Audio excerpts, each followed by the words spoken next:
Good evening and welcome to the Fire Sprinkler CAD Basics Bootcamp. This is week 5, the completion of the mCAD Pre-Calc checklist. I'm your host, Colby Stachwick. Last week, we laid out our fire sprinklers on our floor plan that was provided by the architect, and then we connected the dots with our piping. Now, this week, we're going to be making sure that we have all of the information that we need on our drawing so that next week we will be able to complete our hydraulic calculations. So let's take a look at what else we need to finish on our pre-calc checklist. Again, I want to welcome everybody to the presentation tonight. And the topic, again, this is week 5, completing the pre-calc checklist. And behind the scenes tonight, helping me, I have my lovely wife, Monica, as well as my friend, Chris Carrasco. And across the shore in England tonight, recording for us is Martin Carl. And so if you need any assistance, type in the chat and they can help you. Just so everybody knows that they are at the right place, this is the Fire Sprinkler CAD Basics Bootcamp, and we are a little over halfway through going from zero to hero to learning how to produce fire sprinkler permit documents. Now, like I said, a little over half week, so we are at week 5, and we are continuing with the pre-calc checklist. Now, starting last week, especially, I have to say that, this is a lot of information. If you are new to CAD, we really got into the heavy, designing of a sprinkler system, quite frankly. And so, if this is a lot of information and you feel like you are sucking information down through a fire hose rather than a drinking straw, this feels like you. We have many opportunities that we're going to be talking about for you to get assistance, and we want to provide as many opportunities as we can to help you be successful. So this far, 5 weeks into the course, lecture number 5, the question we have for you: have you placed your sprinklers and connected the dots? That's where we left off last week, if you'll remember. And like I said, your success is our success. So how can we help you be successful? Let's talk about some of the ways. The mCAD community is one of the places. And I also want to tell you about next week, or actually this is this week. This is coming up on Saturday. Again, we have a continuing series of live workshops put on by Chris Jansen. And he is working with SketchUp for basic carpentry, and SketchUp is a cool 3D program that has a free version that I recommend people try out. And so next week, or again, not next week, this Saturday, he's going to be talking about basic tools and movement in the 3D environment in SketchUp. So I recommend checking that out if you have the time.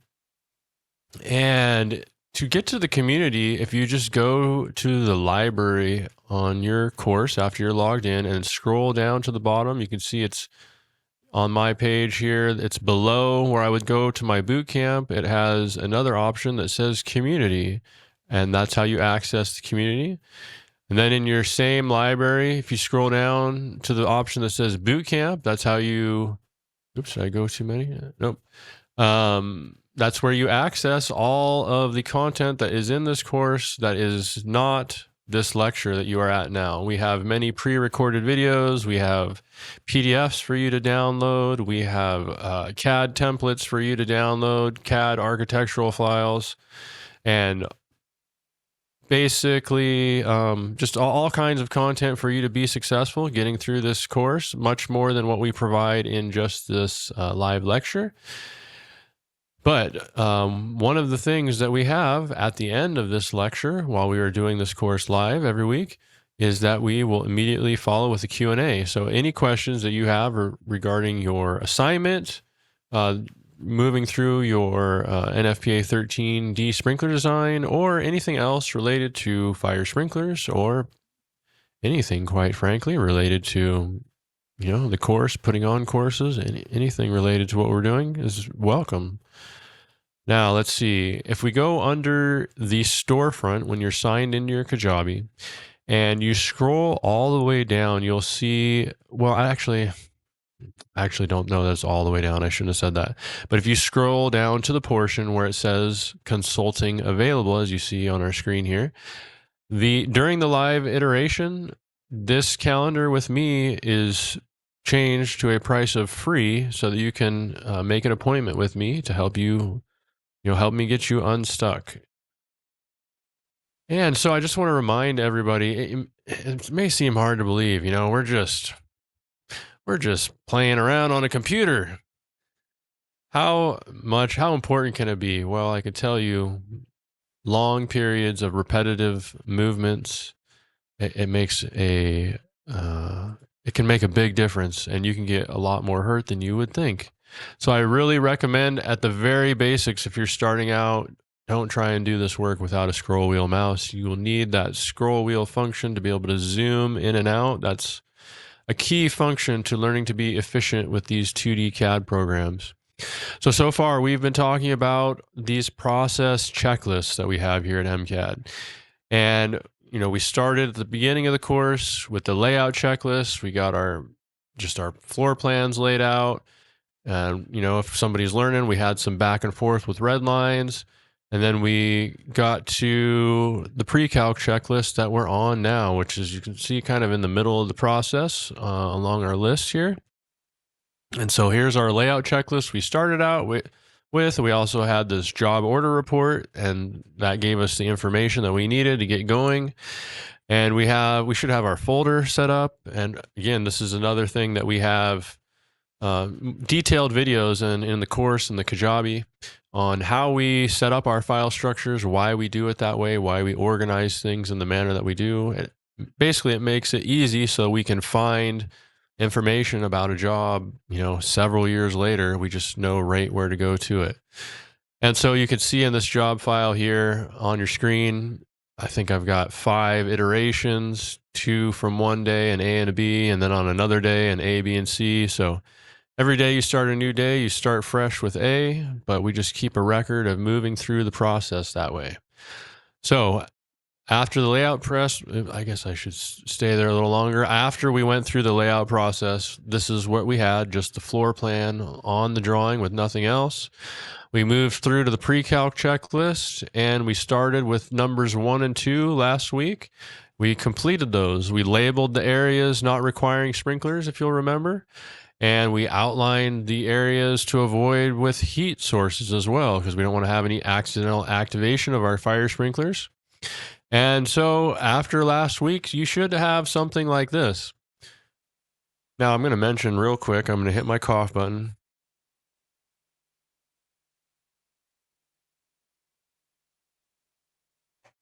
I want to just say real quickly that I am in recovery mode. I am not fully recovered, but I am recovery mode from some sort of seasonal cold or something. But if I have, forget to hit the cough button tonight, please forgive me. But that's what I'm dealing with. So apologize any grossness that passes through.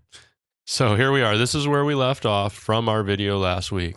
Now, if we zoom in here, this is our layout. We had an interesting conversation in the Q&A last week, and we had some things come up, happened to be from a former plans examiner, I think this is great for this course as an example of what can happen, just to show through the process. Like, let's say we had, what the issue was is, this Coford ceiling, trade ceiling. There's many terms for this. I think it's on our plan. It's called a trade ceiling. There's a 1-foot elevation change in that rectangle. And do we have that area covered? And I went back and looked in the book and look at the head cut sheet, and it's really interesting. It's pretty much a gray area, quite frankly.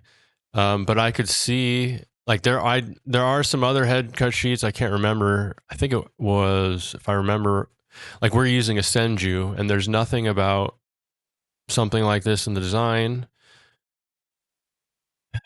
I forget now. I should have paid better attention and made notes of this. But one of the other brands, I believe it was the Reliable, has more specific design criteria right in the cut sheet, about obstructions and these types of things.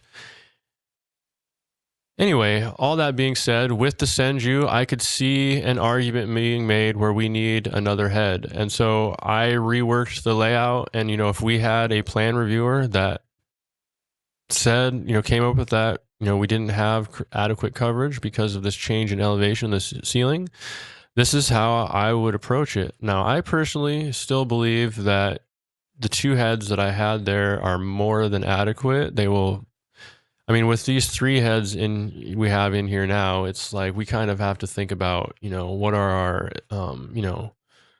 do we have a life vest prepared in the case of a fire emergency now at this point? Because there's going to be so much water in this room. Like we are going to be danger of drowning now. Okay, but all jokes aside, any sprinkler, I really believe in this room, any fire, like if just one of these sprinklers, the one that was closest to the wall was there, the other two were removed and there was a fire in this room, I think it would put it out. Just based on, anecdotal experience. That being said, I can completely see how a plans examiner could make an argument for this and request it. And this is how I would approach it, and just kind of zoom in on this area a little bit so everybody understands what we're talking about. I had to add a third sprinkler to get this in compliance, what he was talking about. And I can totally see the argument that he was making, and it's totally reasonable. And if this was a authority having jurisdiction, it kind of doesn't really matter so much if it's reasonable or not, quite frankly. You just got to try and make them happy. And sometimes it's not always reasonable, quite frankly. And there's times to fight it and there's times not to.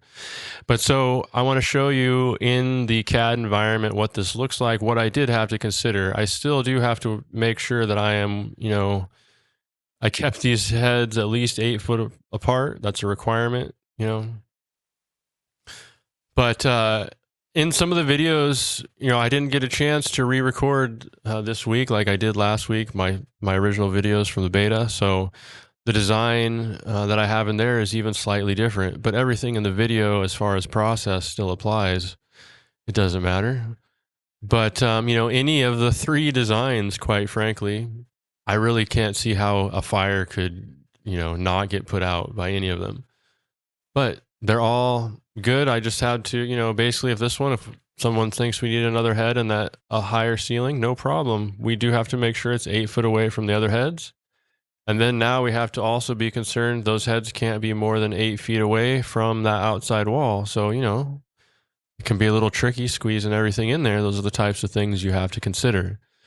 But I think that's a great case scenario of something that can come up, in the field, and having to kind of work through with like a plans examiner or someone or just, even among, man, I don't even know how many contractors we work with at this point, but I bet you every single one of them would have a different take on that. So it's, that's part of the design process. I think is kind of fun, just how to work through these problems. That's the part to me that really keeps this work fun and engaging, challenging, just how can we approach these kinds of problems that we have within, we have limits that we can engage within the code and the head listings and just trying to find a solution. All right, we better move forward so we can get through to tonight's content. So we finished our system layout. That was where we left off. I just wanted to clarify some stuff with that room. I think that's a great case study, though, to talk about. So next thing we have on our checklist, we are going into underground layout. So we're talking about the piping from the source, which is usually going to be at the street, to the riser or where the control valve is for the sprinkler assembly coming into the building. Now, in the case of our model home, we're using a standalone tank and pump that will be sitting in the garage to simplify things. But we're going to go through in this video and just kind of talk about what the differences would be if you were, say, connected to a city well, a city water main or your own private well. We'll cover those two experiences. So we're going to have a short video here, and then we will be back to some more slides. We are going to be talking about, like I said, underground supplies in this video. So I will see you on the other side. All right, guys, we're going to be talking a little bit about underground piping layout. We're talking about the piping that connects from the base of the riser out to the source, whatever the source is, the water supply.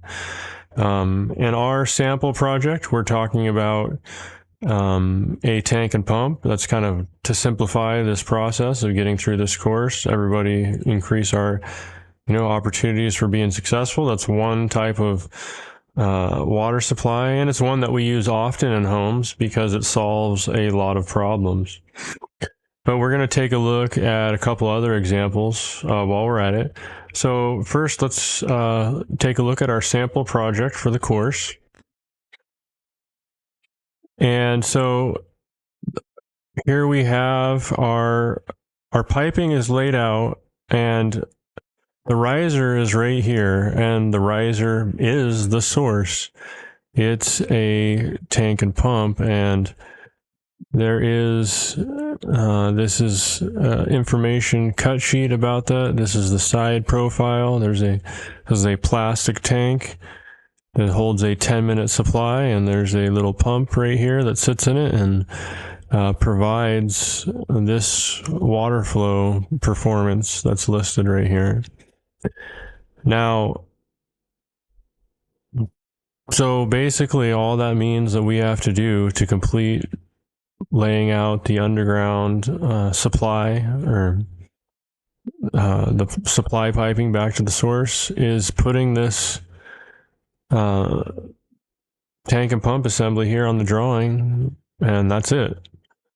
But this is a 13D job, and so we're going to talk about a couple other common scenarios that come up with 13D.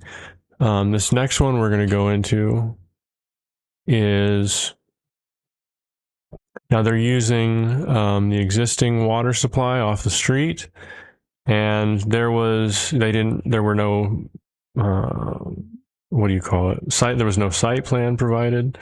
There is no site plan for this project. It's basically a house that's right on the street, and we just drew a line representing the street. We looked at Google Earth to check this stuff out. The standard setback is 30 feet from the street here in our area, so we knew for sure that it was at least 30 feet. When we measured it out in Google Earth, it looked like it was a little bit shy of that. We would make it 30 just to be conservative, to make sure. And so we just show a line representing the street. This happens to be on the corner, so there's two lines representing both the streets, and then a dashed line representing the underground piping. This happens to be that this is an existing place. The house was already built, and they're adding sprinklers to it after the fact. So they're trying to make this existing water supply work. That's why it has this E here. That's what we'll often, put to denote existing. In these types of situations, there's an existing water meter.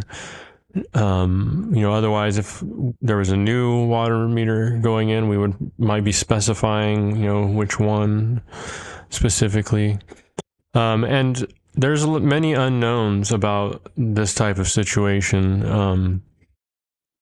They told us what the underground is out there, but there could be all sorts of things happening between, the street and by the time it gets into the building that nobody knows about.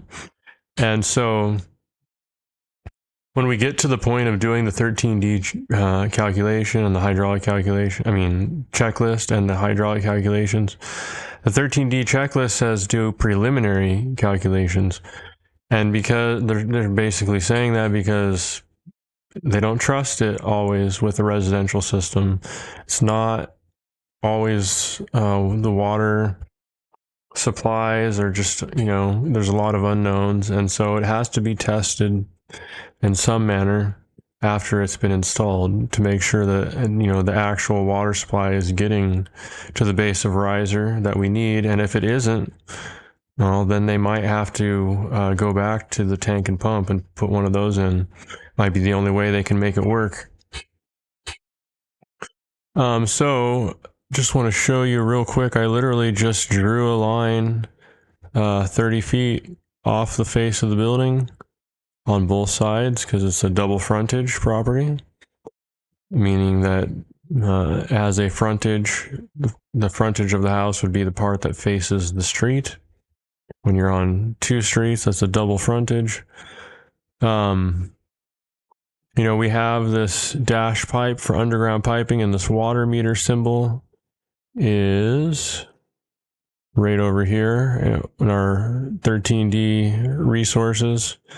Towards the bottom is water meter, and so you just can copy and paste this over there, and then you can just use the property painter to select that, and then you can make any pipe you want, any line you want look like that. I'm just gonna make this white line temporarily look like that to show you. I'm gonna undo.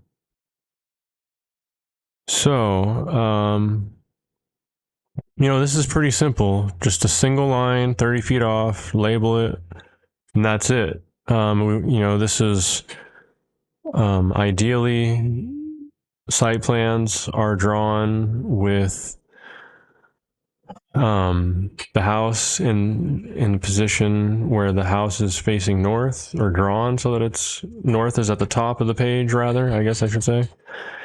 And it so happened that when we were sent the floor plan, it was laid out in that way, which is kind of weird because if I was going to draw a floor plan, I'd put the front door at the bottom of the page, except for on the site plan, if this orientation, but it was sent to us as a floor plan with the front door, the north side of the house, the actual north, true north, facing north like it should be on a site plan. Let me see. I'm sorry, I'm kind of getting off into a tangent, but the point is that you're going to get, like, all of these jobs, we do houses for all different levels of contractors, developers. Some might be drawn by an architect, have beautiful full-blown drawings. Some may be done by a developer that uses, the cheapest draftsman you can find, and they're really minimal drawings. We had no site plan at all with this job, and I'm going to show you now an example. This was on a city water main, and so that's what this is out here, city water main, and then the water meter.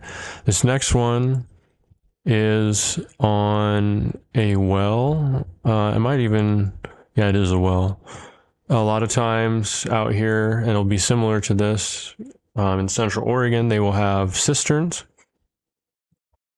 And if they're, like, for example, if there's a weak well, they don't have good well water to, even take showers and stuff, let alone feed a sprinkler system.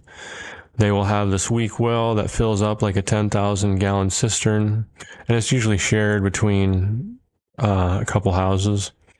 And then they'll have much more powerful pumps feeding the houses. And so, they actually provided a site plan. Let me actually pull up. This wasn't it.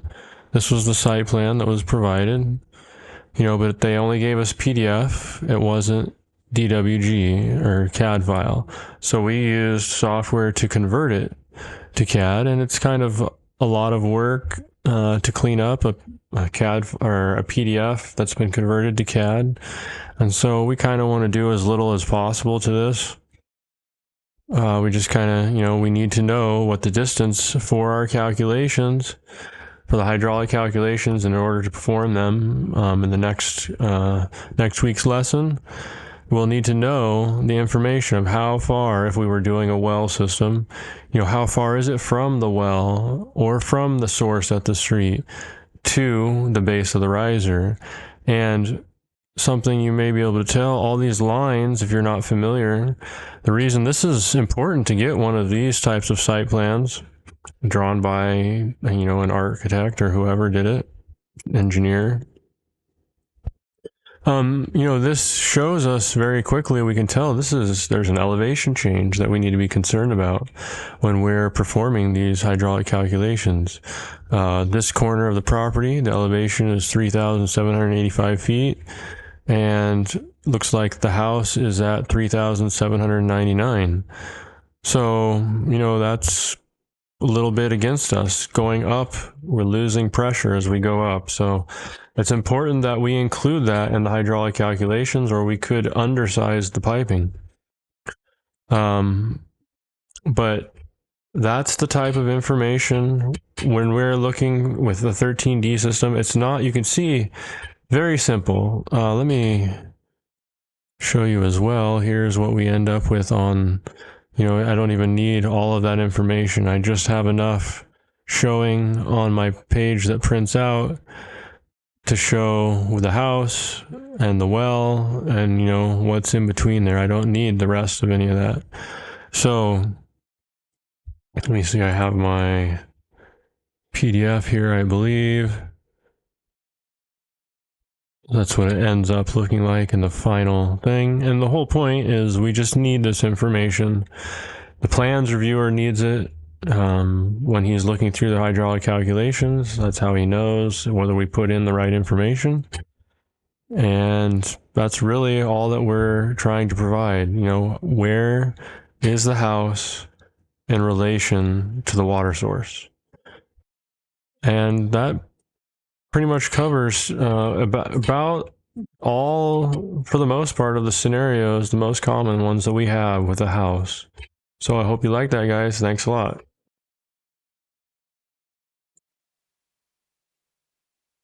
All right. I guess that's the wrong button. I need my slides. There we go. All right. So we had some interesting conversation in the chat during that video talking about water supplies. And so I just want to make a couple of comments. One of the interesting things about the three main code books we have in sprinklers, we have NFPA 13 for mainly commercial systems, 13R mainly for apartments.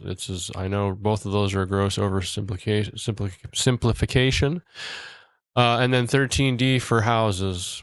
Again, that's oversimplification. But NFPA 13 has a 4-inch minimum supply always. It doesn't matter what water you need for the building. You have to have a 4-inch supply. Unless, different jurisdictions, like in our area, will allow you to apply for a variance. But to just strictly follow the code, you have to have a 4-inch supply. And then on 13R, you have to have a 2-inch supply. And then 13D is a little bit different, and it's really about keeping the costs down.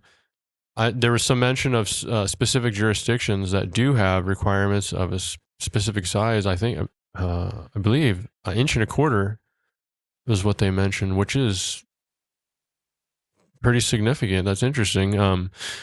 In jurisdictions here, it's quite common, like they don't want you to have more water. So even though, your sprinkler system would benefit from it, they would rather do things to incentivize you to switch. I would say, I don't think they really think about it this way, but it ends up being this way. Basically, it ends up being more worth it cost-wise to buy a $5,000 tank and pump than to deal with the city's nonsense to upgrade your water line because of how much money they want, because they don't want people to have that much more water than everyone. So anyway, but it's a little bit different everywhere how all of these things are interpreted. That is really kind of interesting. So we were talking about underground layout. Now we are going into dimensioning piping. And so on here, this is our pre-calc checklist for all jobs. And that's why it says when you're dimensioning piping, use 1 inch for the line piping and 2.5 inch for main piping until the actual sizes are known. 13D jobs, it's pretty much guaranteed always all the pipe is going to be 1 inch. But, or some variation, I guess, depending if we're doing a PEX system, it might be 3/4. But It's all going to be the same size is the point in a 13D system. So that's why I have this big yellow note, you know, asterisk. Everything you're going to be doing is going to be 1 inch. So now we have another short video, and we're going to show you how to use the dimensioning tool with our pipe dimension that we have created in the template that you've been provided with. And I don't know why, but for some reason, using this dimensioning tool and dimensioning piping is one of those oddly satisfying things. But I may be just a weird drafting nerd, but you may think the same. So let's go into our video on wrong button again, on dimensioning piping. All right, we're going to be looking at doing some pipe dimensioning. So I'm going to get switched over to my CAD station here. And the first thing we are going to want to do is make sure that we are in the mCAD pipe dimension layer. And also we want to make sure that our dimension style is set to mCAD sprinkler. Now, I'm going to start by using linear dimension, and I'm just going to do one of these that's off by itself. This is a single pipe over here by itself. Let me back up real quick. Let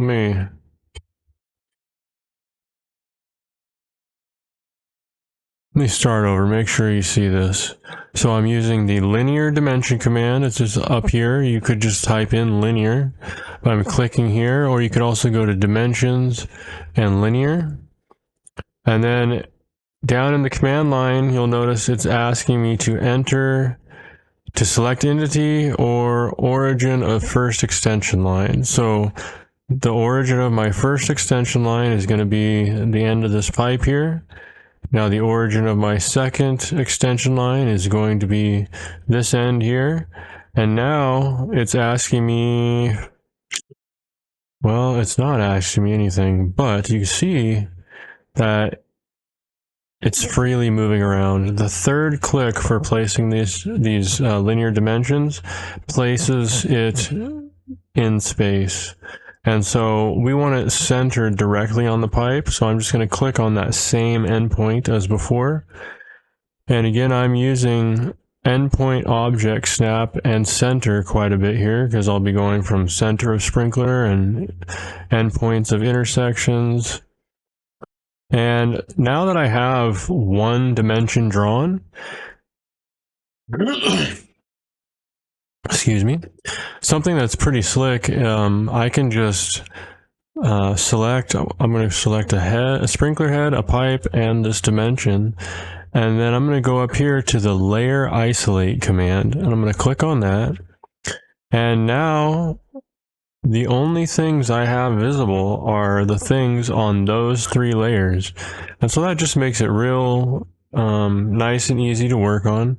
And that is one of the disadvantages if you are trying to use NanoCAD 5. That's a big reason to, it's free. That's why they don't give you that kind of cool stuff. So I'm going to go back over here. I'm going to go up to linear dimension again. And I'm going to do this piece from the riser to this point. And again, the third click is to place it. Now at this point, because dim linear was the last command that I did, I can just right click and it's right there in my recent command. So I'm going to repeat. And I generally go and do all of the single dimensions first, all of the single lines by themselves. Because when we do, you'll see what happens when we do this other line. Instead of picking 3 points for every single one, once we do the first one, we'll just be able to hit dim continue. And then we'll only have to click at 1 point for every intersection past that. So let me just keep going on first. I'm just going to dimension all of these single lines.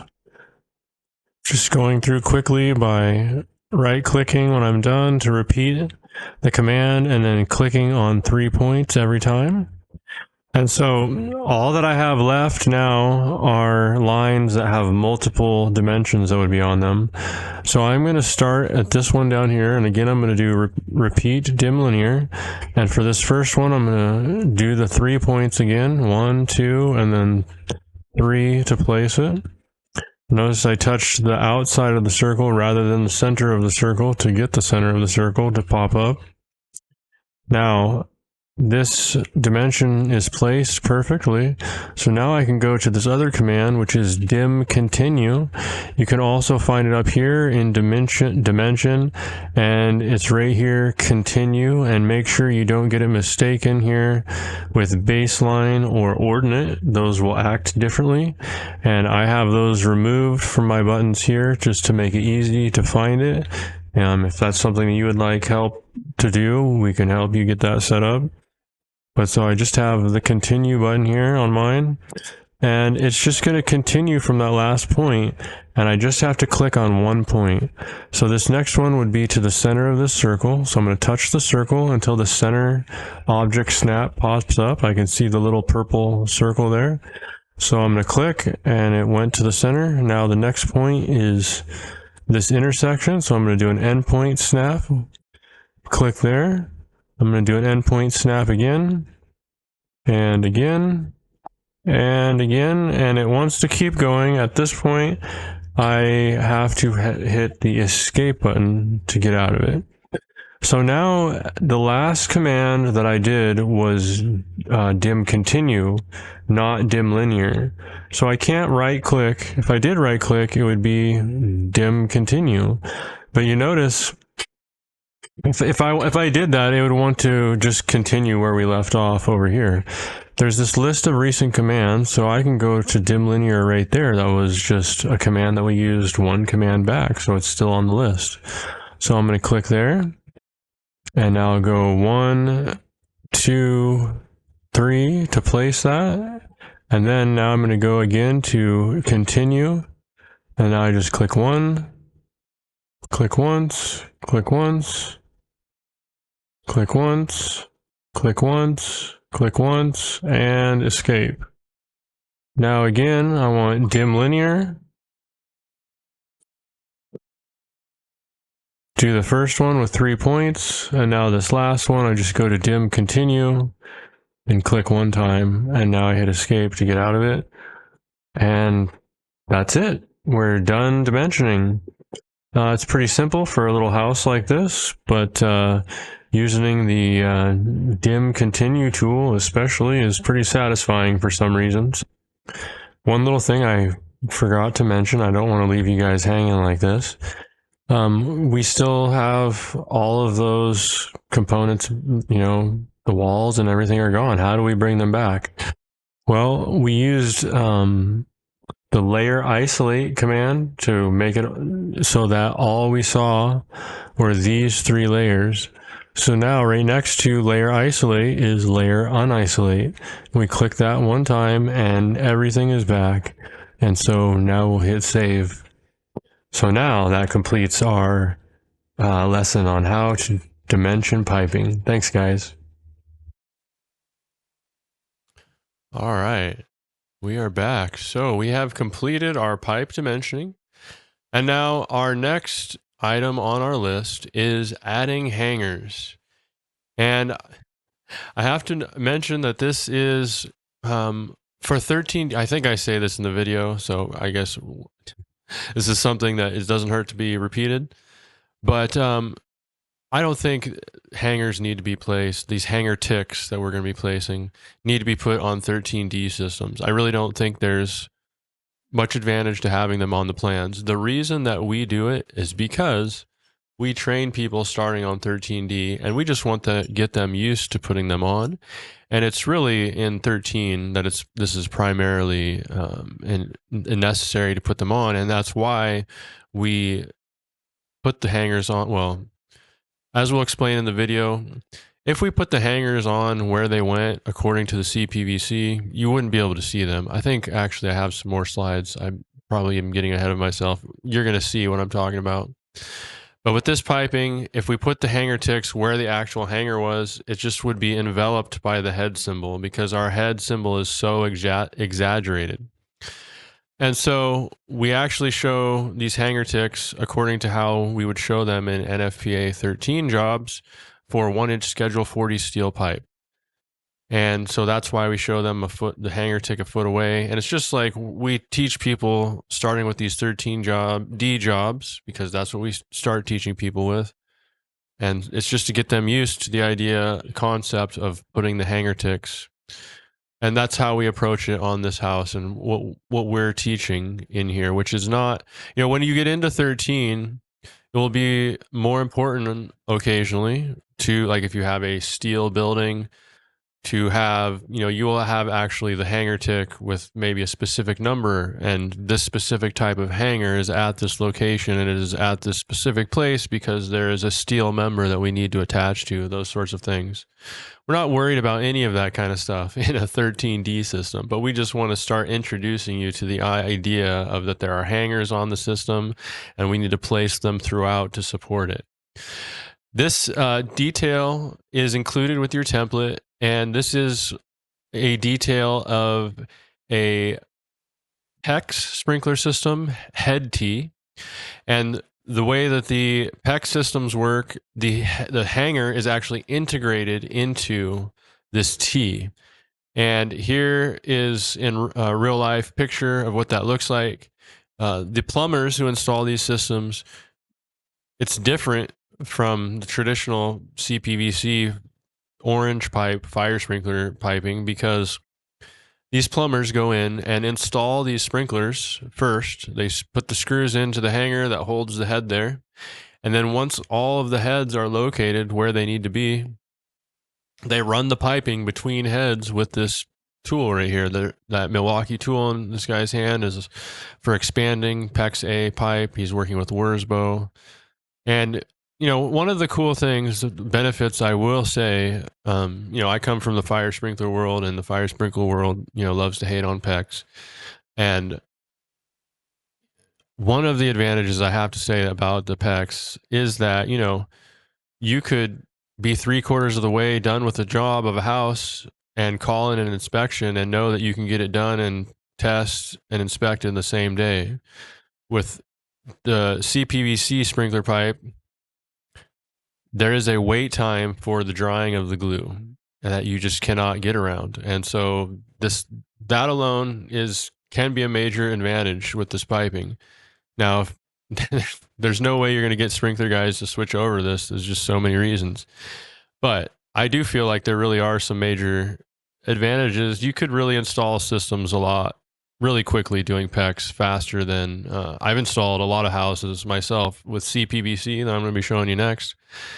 But I've helped some buddies of mine that wanted to do sprinkler systems in their house put these types in, and it's really pretty interesting. It's wildly different from what sprinkler guys are used to. But this is a little video showing you inside the house where our piping is laying, and the hangers are these little straps. This is more what we're going to be talking about. There's these little metal straps that are holding down the piping to the framing. And so here's a zoomed up picture of one of those spots. So you'll notice when we install the sprinklers at the framing stage, there's not actually, like, this sprinkler is shown with a cover plate, and instead it would have a plastic head protector so that they can come in and install the sheetrock and not damage the sprinkler. I think I have a picture of it here in a couple slides ahead. But when we're in this video talking about placing our hanger ticks, we're talking about it for these types of hangers. This is a CPV system. The orange is like regular white PVC that you can buy at the hardware store, but the orange is like an extra layer of chlorine that somehow makes the piping more heat protected, so it's less likely to melt under high temperatures. But you can glue, like, say the plumber brought in PVC the same size, you can glue this straight to it. It's compatible with it, with the white PVC. Let me think. What else do I want to say about it? I think that's it. Let me go to the next slide. Okay, yeah, this is a detail we also have on our plans, and this is what's called an offset hanger that where that detail is pointing at. This is the 3D representation of it. The offset refers to the offset of a distance of a 2x4, 1.5 inches. And I don't know if you guys remember, but I mentioned in a previous week that, back in the day when we would go out and install in a house, one of the first things you did was run around looking for a bunch of scrap 2x4s because we mainly had these hangers, which came out to, actually before that, there was only strap hangers, and then they came out with these. And this was a major improvement because it gave you the thickness of that 2x4 that you're out there using to run piping the other direction. And that kept it at the right elevation so that when you have to run it through the joist the other direction, you're already set at that right height to ride on a 2x4. Well, this other one down here, these just come out recently. When I was installing years ago, we didn't have these. I wish we did. They're pretty cool. They're called a double offset hanger, and you can see in that detail there's various positions that you can place these, and this basically eliminated the need for people to gather 2x4s when you get to a job site. It saves a lot of time. But let me back up. You'll notice, like I was mentioning, we put the hanger a foot away from the center of the head on the plans, but the hangers actually are like basically right on top of the head. And if we showed this tick mark that we're going to be showing in the video where those hangers actually are, you would never see them because the circle symbol for our sprinkler on the plans is so exaggerated. And here's just another example in the field. These are a single offset hanger, but one at the top and one at the bottom, just to prevent both vertical and horizontal movement. Just make sure that head stays in place. Oh yeah, and there's these blue caps. This is typically when we install sprinklers in the field. These are going to be concealed. These caps will go on, so then the sheetrock can go up, and then after the sheetrock is up, and the paint after it's been painted as well, drywall, mudded, taped, all that. Remove the protective caps and screw in little covers that are nice looking, decorative, just plain metal finish. And those are soldered on, and they will melt off usually about 20 degrees before the head operates. But so I probably went too into the weeds on that. I apologize, guys. But now we are going to have a short video on how we place our hanger ticks on the drawing. All right, guys, we're going to talk a little bit about adding hangers now. Let's go ahead and switch over to our CAD program. All right, now one thing I want to point out real quick, on the cover page in the lower left-hand corner on our title block, we have this maximum distance between hangers. That's important. That on CPVC piping, which is what we're using, and 1 inch, the maximum distance between hangers is 6 feet. Now, we don't show them every 6 feet. We just have this noted in this chart over here. And I'm going to switch into model space now. And one thing I want to mention is that it really probably is not necessary to add hanger ticks on NFPA 13D systems. There's a lot of reasons why. In fact, we don't show them on PEX systems that plumbers install with PEX piping. On those systems, we just have a detail showing where the head is integrated into the hanger on those systems. They place the heads, they mount the hangers with the heads in them first, and then they attach the piping to them. And so everywhere where there's a head, there's a hanger. With the 13D systems and CPVC piping, This head sprinkler symbol that we have here is so large compared to real life that like it's 10 inches across. And when we put a CPVC hanger, it's going to be like right on top of the head and or within 6 inches of the head. And the symbol is 10 inches. So, you know, either one of those hangers would be completely not visible if we were to place them where they really were. So the way that we place them is kind of like to get people, like we start with teaching people 13D when they work for us as technicians. And so we place hanger ticks on all jobs the same, no matter what piping it is. And we do it, this is kind of like a primer for getting into NFPA 13. But we do it according to the hanger rules for 1-inch Schedule 40 piping. We just do all hangers on all jobs for that. And then basically include the chart that tells what the actual spacing is. You know, it's just to give the idea that there are hangers on here supporting the piping. And we generally place them moving away from the riser. In this case, you know, our riser is right here at the tank and pump. And so here's the front of that tank and pump.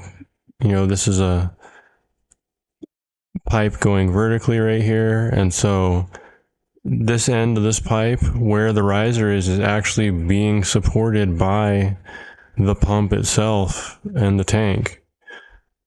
Okay, so that means this end right here where it's coming straight up from the floor, since that's being supported, we wouldn't need a hanger at this end. We would need a hanger at this end. And so this isn't really how they would be when we would install, because usually when we install the hanger, I mean the riser assembly is the last thing that we install. But this is just a way that we lay out these tick marks for sprinklers. I mean, for hangers, representing hanger locations. And again, we just put them working away from the riser assembly. And according to the rules for 1-inch Schedule 40 steel pipe, the rules for 1-inch Schedule 40 steel pipe say that you need to have a hanger within 1 foot from a sprinkler or the end of a pipe, end of a line. So we just show all hangers 1 foot away. So we want to put a hanger tick 1 foot. This end, remember, is supported. So if we imagined, this isn't really how we do it, but if we imagine installing starting here, this pipe is being held up by this. And then so this end is floating in the air, so we need to add a hanger at this end to support it 1 foot from this end. The other thing is with 1-inch Schedule 40 steel pipe, hangers are not required on any pipe smaller than 2 feet long. And so we don't show hangers on any pipe smaller than 2 feet long, even though they will, if they're, for example, well, right here, this 8-inch pipe here, we will not show a hanger because there's no way, no matter where we put it in this situation, it won't be visible. And so we just don't do anything under 2 feet. But in reality, this would have to have a hanger right here to make sure that there's no up and down movement of the head. It's probably going to have a couple, actually. There would be one directly over this head on the piping, as well as one right here. So, but if we were to draw it right there, you wouldn't see it. So again, we only show them on pipes 2 feet and longer, 1 foot from the end, the furthest away from the riser. Okay, so and I have a little tool here to help with that. If we go up here to symbols, here's a hanger location, and it's kind of got this little cross plus sign thing. I'm going to copy this. closer to my project. I'm just going to set it, I'm going to turn off ortho, F8 on my keyboard. So I just have this handy here. Now I'm going to start with my first hanger moving away from my riser assembly, going this direction. I said I want to be a foot from this intersection. So I'm going to go over here to this cross point thing. This red thing in the middle is the hanger. So I'm going to go copy. And each of these are 1 foot endpoints away from the hanger. So I'm going to click on this endpoint right here. I got an endpoint snap going on. Okay, now I have this, and I can make as many copies as I want. So I'm going to click right here on that endpoint, place that one. Now I'm going to place all of the ones I see that are the same direction. So think about moving away from the riser. So coming up here, right here there would be one. Right here there would be one. And we'll put one on here, here, and here. All right, that's it from that direction, that cardinal direction. And let's see, now I'm going to pick, I usually just, whichever one I start with, working away from the riser first, next I do the opposite cardinal direction. So I'm going, let me see, let me select the hanger first. I'm going to hit copy. Now it's asking for saying specify base point. So last time I clicked up here, so now I'm going to click down here. And I only see one spot where I need that. It's this one right here. Now you see if I touch the edge of that circle, the center object snap comes on. That's again because I have endpoint, midpoint, and center set all the time. So if I could either click on the circle to get the center object snap to come up, or I could go to the line until the endpoint object snap comes up. No matter what, I want this point right here. Now, since I have the 3 of these set, if I move too far this way, it'll go to the midpoint. I got to make sure I get close enough to the endpoint that it overrides that midpoint and then goes to the endpoint snap. So I'm going to click right there, and that's the only one we've got. So I'm going to hit escape now. And so moving away from the riser, the first one I'm going to need is right here, a foot away from this sprinkler. So I'm going to go back to my little hanger tick mark. I'm going to go copy, and I'm going to select this endpoint now. And I'm going to touch the edge of the circle so that you see the little circle symbol pops up when I touch the edge. Okay, and so it just placed this hanger when I clicked there a foot from the center of there. Okay, now I want one a foot from this intersection, so I'm going to snap to this endpoint. Now I want a foot. Again, remember, we're working away from the riser. This end is supported. As we're putting these ends up, they're not supported, so we need to add a hanger to support it. We're just going to work our way along here. All the pieces over 2 feet long, or 2 feet or longer. Okay, now up here, I don't want to put this here. Well, it wouldn't really matter because it's 2 feet, and either way, it's going to be right in the middle. But I wouldn't want this here because we're going to want the hanger right here. Because if I put the hanger here, this end is just going to be flopping around, except for it does have that hanger there. That would help. But we need another one right there. So I'm going to instead work in this direction since I still have this one selected. I'm going to just snap it to these sprinklers, the endpoint. Okay, that's all those ones, and the only one left. And hit escape. Oops. Uh-oh. Accidentally hit Control Z. Hit escape. Now I'm going to select it one more time and copy, and this is the only cardinal direction I haven't done. And the only thing left is right here and here. And so that is all of our hangers. Now, a couple things you could do to make this easier. Once you had this over here, you could select it and then select your pipe, a sprinkler, and the dimension, and layer isolate. Now, the reason that this other stuff popped up is because these purple lines are on the mCAD reference layer. This is a layer that won't print. It's just they're construction lines, basically. And so it's a little bit easier, though, still to kind of put those hangers on. Might be. There's less going on now with just these layers isolated. If you wanted to, you could get rid of these dimensions at this point, but that's kind of up to you. Oops, escape, hit the wrong button again, delete. That makes it a little easier to work on maybe, but I kind of like to just leave those here in case I need to reference them, because I usually do. And so let's go up here to layer unisolate. There's all our layers back.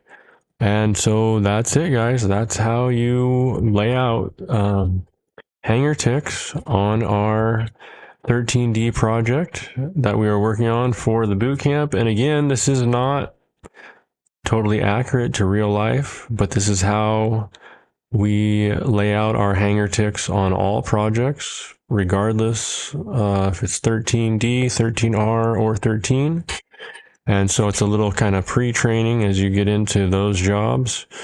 And yeah, that's it, guys. I hope you enjoyed this. Thank you.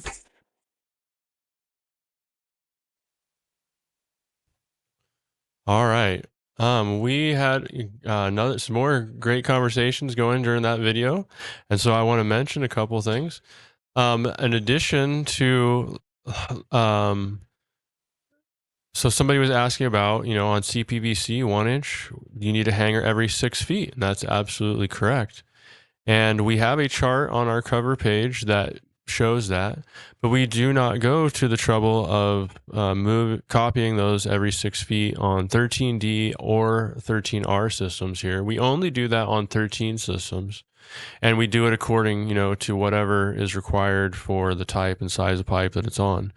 And just hanger ticks at all in general it's really not required. It doesn't seem necessary on these jobs, and we're really just trying to introduce the concept of getting the idea of what the hangers are on there doing. It's really, this part of our checklist is more for our checklist, for our technician to get them used to the concept. It's close to how they will be starting to do it in 13, and it's we are just trying to introduce concepts slowly. That's why we are starting with 13D, and we don't want to overwhelm people.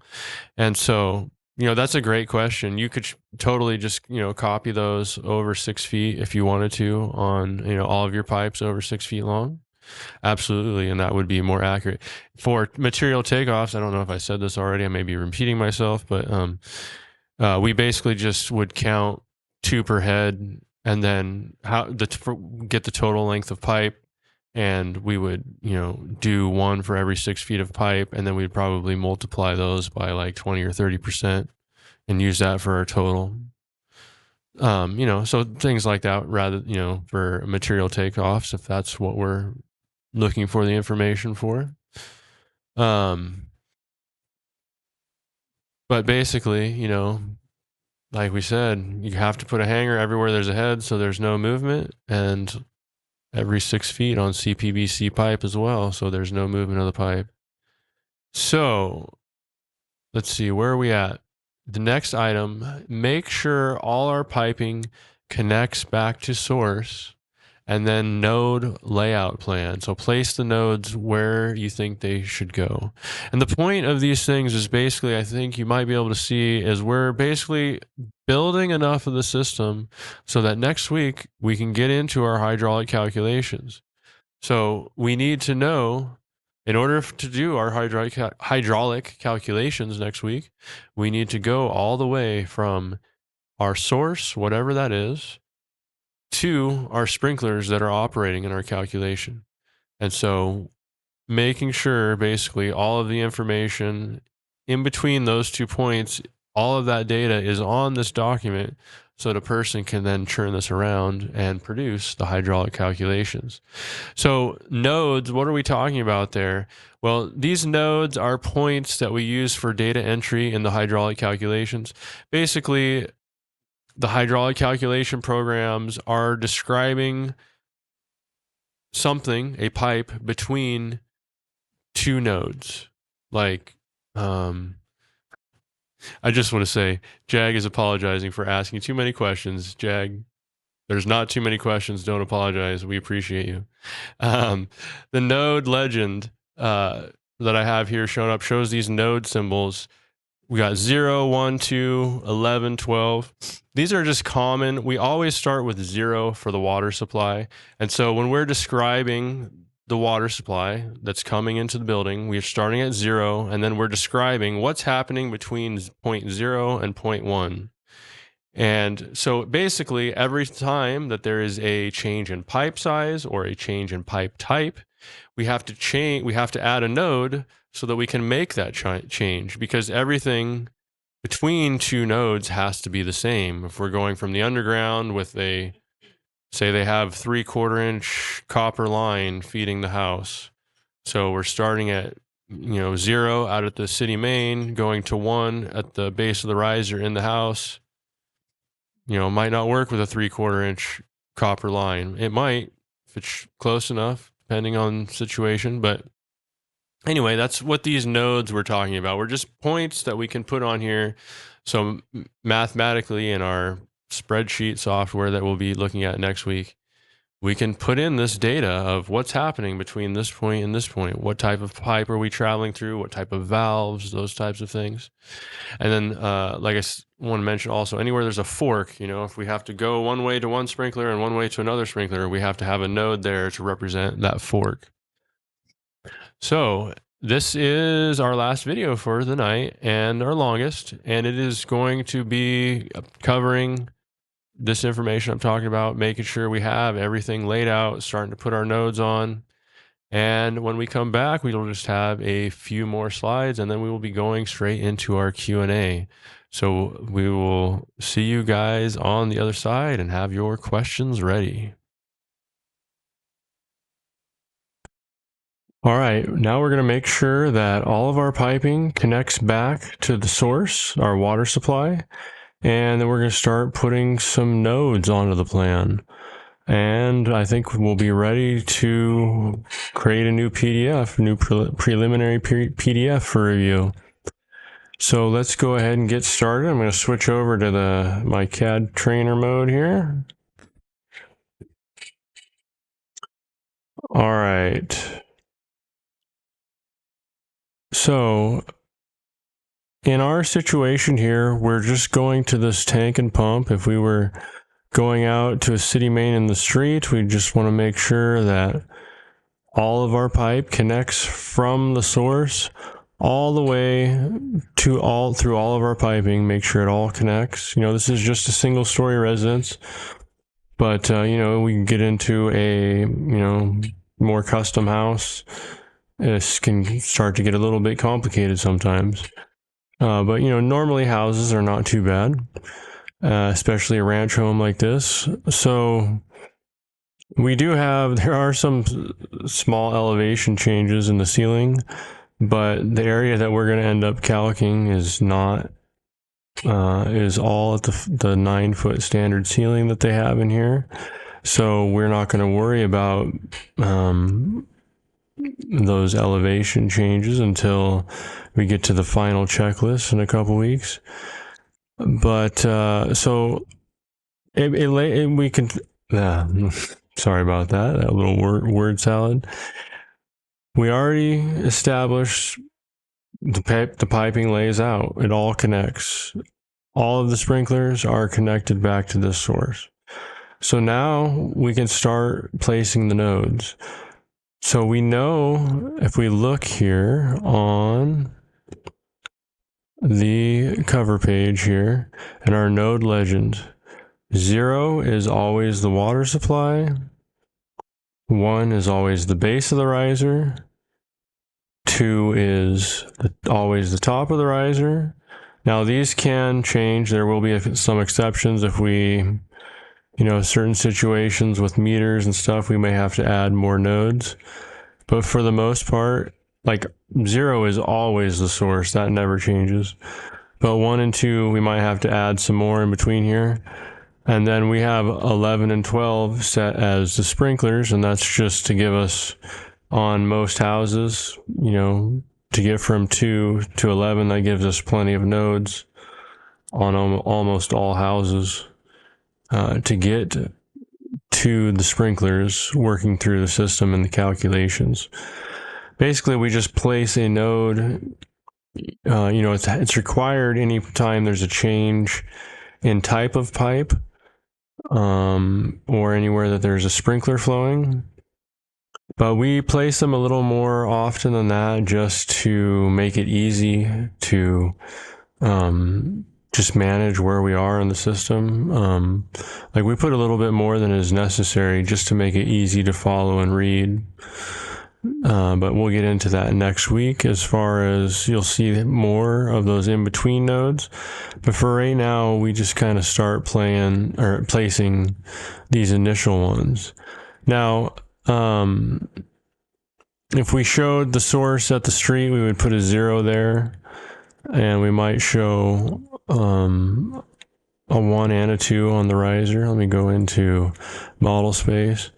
But I'm just going to show the 1 and the 2. Here we go. I guess I have this leader we can use. Let's go ahead and take that. I've got one on either side in case you need it. So I'm just going to place it there temporarily with ortho off so we could move freely. And I'm going to grab the tip of that arrow and place it on the center there. Now I'm just going to select these 2 items, make a copy from this point to this point. Oops, and I didn't place it in the right spot, so I'm going to select it again, go move. That's where I wanted it. I'm going to double click on this text. I'm going to change that to my 1 at the bottom, and then the 2 is at the top. Now, we would also ideally show this. In fact, let's just show that real quick. Let's copy this viewport.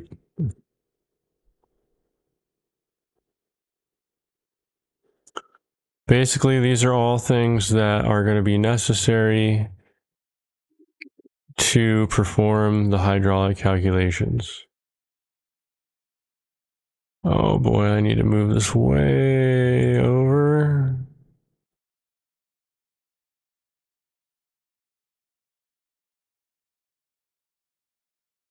See, am I close?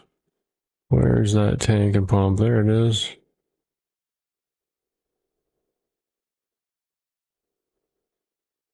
I'm going to use this as my riser assembly. I should have this already set up in here. Maybe we'll do that for the next version out of the beta. But I have these 3 common riser details that we use. This one in the center is the one that we use the most if we're not using a tank and pump. But I should have this just ready to go to drop in there. Let's see, I must have ortho off. So, I might, let's see, I could just, oh no, this isn't in here. Actually, you can't really see this here. 0 is like inside the tank on this. I'm gonna copy.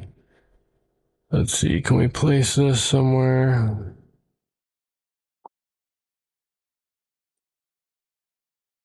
Looks okay, right about there. We'll put 1 there. We'll change that to a 2. And we'll add a leader. Just copy this one.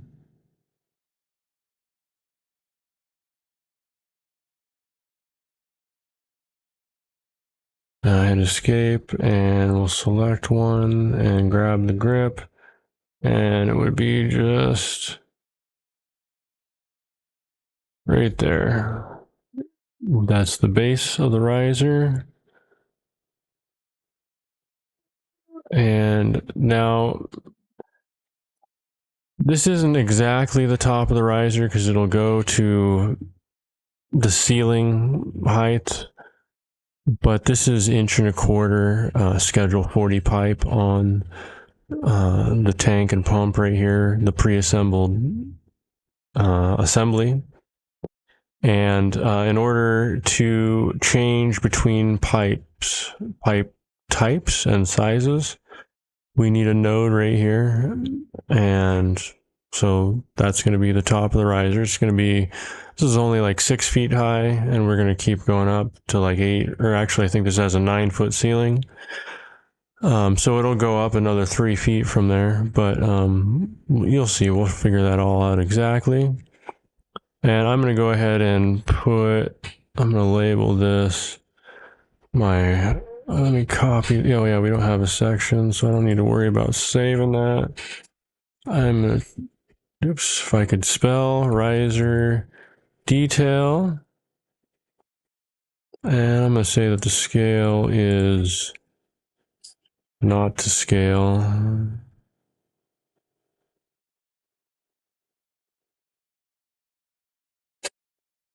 There we go. I'll just move this now. Turn off. Oh, I guess my ortho is already off. There's my riser detail. Now I really want that lined up with this other one over here. So I'm going to select it and then go to move, select that endpoint. I'm going to go to perpendicular, and I'm going to just kiss this line over here. And that just lined those up perfectly. You can tell with my long crosshair, if I go over them both, they line up. So now this is my riser detail showing that the 1 here is at the base, the 2 is at the top. Here it is again. This is the same thing. And this is telling you that's the base, that's the top. Okay, so there's our first couple nodes. Let's go back here into model space. And so we don't, we're going to end up going straight to 11 because all of this is 1-inch CPVC pipe. Okay, so let's talk about, we're going to talk about this more next week, but the 2 sprinklers in NFPA 13D, we are always calcing. We have to do a 2-head calc. Okay, so that's saying like worst case scenario, in a fire, 2 sprinklers are going to operate. We don't have to calculate all of the sprinklers going off. We couldn't supply that much water. It's not realistic, and it really doesn't happen that way. And, if it did, it would kind of flood the whole house and ruin it. That wouldn't be good. That's kind of what people think happens, but sprinklers are individually activated by heat, and we need to, in our calculation, show the 2 most remote, hydraulically remote sprinklers flowing. Now, so that means we need, like this sprinkler here in the bedroom is, I don't know, if we measured it, it might even be this one, are probably the furthest sprinklers from the riser. But we need to calculate the furthest 2 that are in a room together. We don't have to calc 2 sprinklers in this room. We only have to calc 1. Since it's got 1 head, we're going to be calcing 2. We're confident that that one will work. We won't have to prove that. So these 2 here are the ones that we're going to calc. These are the furthest 2 away from the riser in a room together. So, following, it doesn't necessarily mean the furthest in distance, like just walking. distance, but it does mean the furthest in distance according to like how the pipe is fed, where the water has to, what two heads the water has to travel the furthest to through the piping as it goes up and down, back and forth. So we're going to calc these two sprinklers. So we're going to say that this one here is 11 and this one's 12. So I'm just going to grab one of these and I'm going to go copy, and I'm going to use this corner as a point, and I'm going to place it on there and there, and double click and go 11 and 12, and that looks good.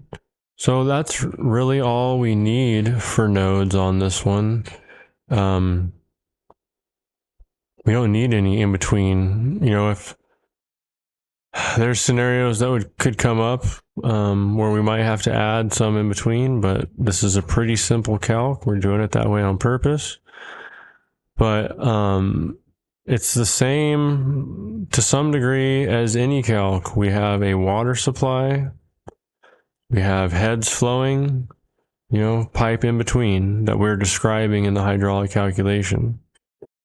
We're using these nodes as points to describe what is happening between them.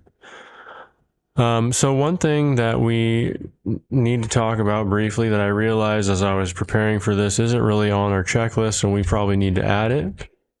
But this is the beta, and there's a lot of stuff happening at mCAD this week, so it's probably not going to happen before this lecture Wednesday. It's probably going to have to happen before next season's boot camp.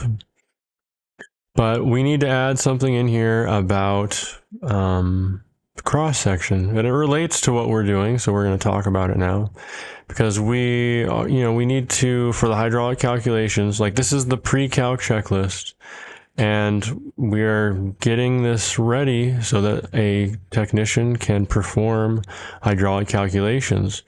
And the one bit of information we kind of have, but not quite complete, we have, this kind of shows the elevation. We can kind of guesstimate from here, what the height of this would be. It's 6'4" to the top of this thing, 6 foot, I can tell. It's just a little bit shorter to here. But we really need to deal with this. And the reason I realized that this isn't on our checklist is because sections aren't required in 13D, but we always show them if we have them. And so that's why we're doing it here. And it's also good preparation for, drawing 13R and 13 systems, because they do require them. It's actually required in the code book. But as kind of, a way to make it simpler to get permits for 13D, they don't require it, because it's not always provided by home designers that draw house plans for the homes that you're designing a sprinkler system for.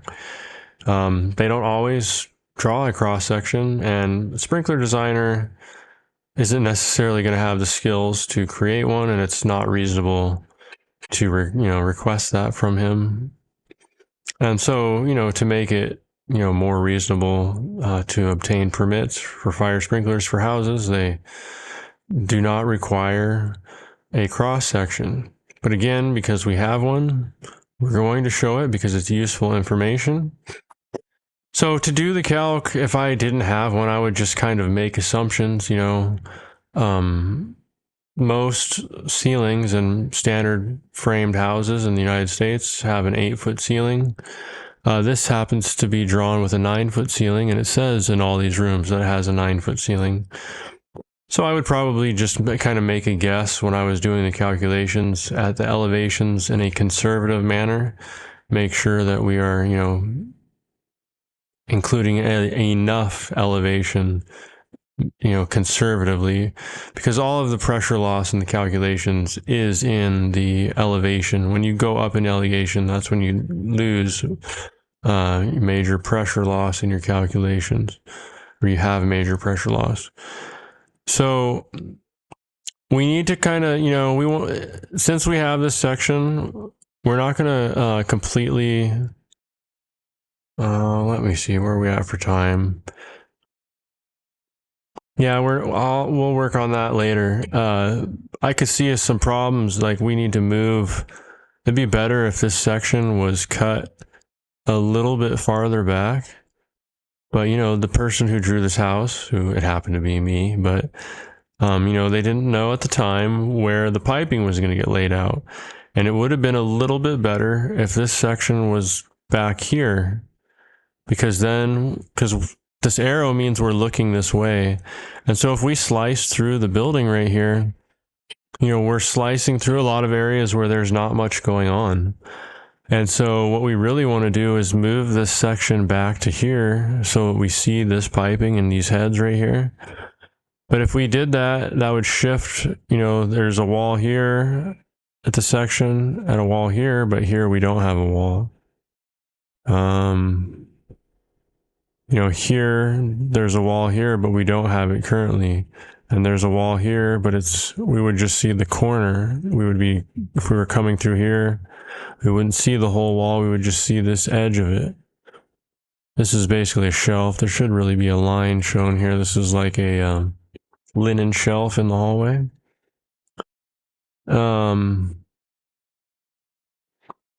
So because we have this section, all we really need for the calculations is we need to know make sure our elevations are nice and tight, because like I said, that's, you know, where the pressure loss is. So if we don't have this information, we're going to guess conservatively, which means we're going to feed in, just guess higher to be safe. But since we have this, we can be real precise and cut it close. You know, we don't have to be so safe. We know really what the elevation is. But so, okay, one thing to think about, the tank and pump is going to be on the floor of the garage. Now this section doesn't show the garage. So I'm going to switch to my mCAD reference. I'm going to draw a construction line. The floor of the garage is going to be 6 inches higher than this line representing the soil outside. So I'm just going to draw a construction line that won't print. And I'm going to move this up. I'm going to turn ortho on so it stays straight. I'm going to move it 6 inches, 6 enter. And I am going to bring this out off to the side so that no one will see this. I can just leave it here. I'm going to copy this tank over to here. So I can leave this here. I'm going to hit escape now to get rid of that. If I go to FP1, you know, it's not going to be visible because it's out of my viewport here. Going back, this is about where this thing is going to sit in the garage. Now, the piping is going to be sitting on the top of this bottom cord of this truss going across this way. So we need to know the elevation from that piping versus, you know, this point and this point.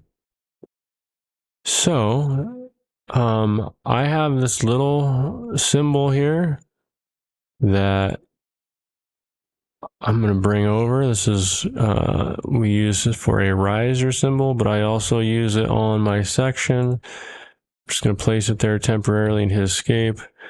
I use this circle to represent the pipe going through. I'm going to move it temporarily, you know, move by quadrant right here. Click on that quadrant and then move that to the top of the bottom chord. Now I'm just going to draw a line from the center there going across.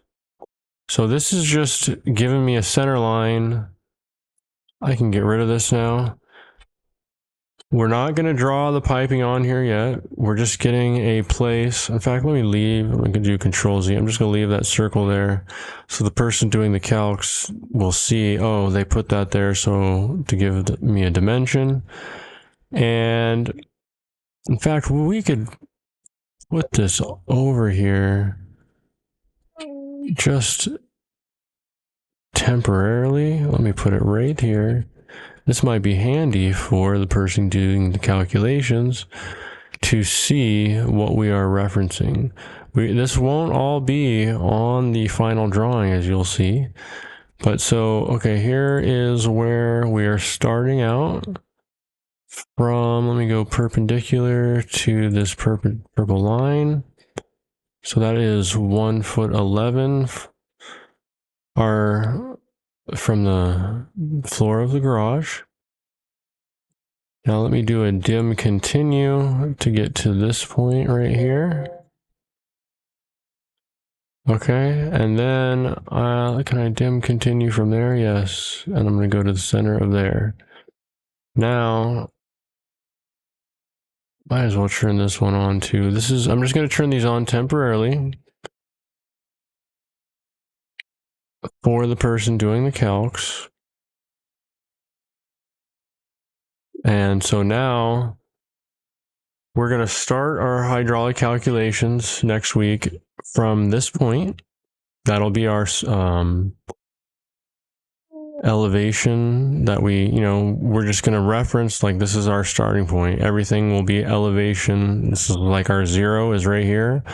And all elevations will be relative from there. We'll go up 4 foot 11 in 1.25" schedule 40 steel pipe, and then we'll transition and go up 5 foot 1 in 1 inch CPVC piping. But that is everything we need. So let me go ahead. I'm going to hit save, and I am going to prepare this to print to PDF. So I'm going to switch all of my layers over, and I'm going to use my cool new button on my Stream Deck to do that. So I'm just going to press it now, and that's going to change all my layers to black. If you need a reminder on how to do that, we have a video from it would have been in week 2, the layout checklist is the week that we had a video on how to set your layers for printing. I'm going to hit print. I'm going to hit OK. And I already had printed some today, so I'm going to click on the last one, and I'm going to change this B to a C. But if this was the first one you'd done for the day, it would be an A. Okay, now I printed that to PDF, and I'm going to go back here now. Where's my cursor? Why am I having a hard time with it? Oh, it's still thinking. There we go. Looks like it's doing an auto save too, besides printing. It was probably trying to save while it was printing. I'm not going to do any commands until this status bar completes. Why is it taking so long? Okay, it's okay. So let me try changing the color back, see if it works. Okay. It's kind of glitching out here. I'm not sure why it's showing this 0% status bar here at the bottom. But my colors are back. I'm going to hit save. And oops, wrong one. Well, that's it, guys. I showed you how we saved that, and we changed the B to a C. Did our name formatting that's on our checklist. So that's it for the week for our pre-calc checklist. So I hope you guys are ready for next week for getting into hydraulic calculations. All right, thanks, guys. All right. Sorry guys, I think I missed some of the chat. There was going on in there. I apologize this time. But feel free to bring it up in the Q&A here coming up if I didn't address anything. But so we are, I can read here. We're printing what we have so far. If you've been able to follow along and do all these things, then we want to print our current iteration, another one to place in the folder with A, B, C, D, wherever we're at. And then, we got several we're working through here on the project at this point. But feel free to send that in, and we will help you if anything you're having issues with. We had a great submittal today. I saw somebody posted utilizing, those Senju sprinklers. All of these residential sprinklers are capable of doing other spacing as well. We just utilize 16 by 16 to gets people started, a direction to go. But especially since we're going on a tank and pump, if we get the right tank and pump, we can operate our sprinklers at 20 by 20 spacing. That can greatly reduce the number of our sprinklers. And we had one of our students who went ahead and made an iteration in that manner. It's very interesting. So that's great. Anything, you guys want us to look at, see how you're doing, get help, feel free to submit either directly or post it in the community, and there are people there who will help you out as well. So we just completed our pre-calc checklist. Started week 2, I believe it was, the layout checklist. And last week we started on the pre-calc checklist. So now we have all the information that we need to do the hydraulic calculations. The way our system here is set up, not every technician that is starting out drafting is necessarily going to be doing hydraulic calculations. So it may be getting sent to someone else at that point, and then the information about the hydraulic calculations is sent back to the technician. Just depends on where they are at, what level. And so we are going to be talking next week about introducing you to hydraulic calculations. And mainly we have lots of content on using, well, not lots of content, but we have some content on inputting the data into the hydraulic calculations with some programs that we use, and we intend to keep adding more and more to show examples of different types of jobs and different calc programs that we use. But mainly next week, we're going to be talking about, when you have this calc report, how do you read this information? Because it looks like a lot of, gobbledygook, if you don't, I don't know what, looks like hieroglyphics. If you don't know what you're looking at, it's just a bunch of numbers. How do you interpret this thing? How do we get useful information out of this report? That's mainly what we're going to be looking at next week. And so this week, just to reiterate, complete your layout checklist, get through all of those items, get it submitted so we can do your hydraulic calculation. And then after next week, we will do the hydraulic calculation and send you back red lines with information about the hydraulic calculations to put onto the drawings. Again, the red lines, it's not necessarily, just a beat up process to make you feel bad. We submit to jurisdictions and sometimes we get red lines. We don't necessarily want those. But at the same time, if you've never been there, how do you know? That's how you learn. And we use the red line process as a teaching tool. Now, want to remind everybody that this Saturday at 10 a.m., Chris Jansen is going to be doing another live workshop if anybody wants to come check that out. And again, also at the end, we have opportunities for questions both about the SketchUp workshop and what's going on there, as well as, any questions related to the course or anything related to fire sprinklers. You are welcome to bring them there as well. And so we are going to be moving into Q&A. Just a couple more slides here, I believe. Yep, that's right. We don't have a video going in because we had kind of a longer video that we just came out of. So I'm just going to go straight into the Q&A. So I hope you guys have some questions ready. And if you, don't feel comfortable turning your camera on, there's also, just unmute and speak up. We'll hear you. Going. Can you hear me? Yeah, absolutely. Let me get the share screen off. There we go. Let me press this button too. That probably looks better. How's everybody doing tonight? Let me get some headphones on.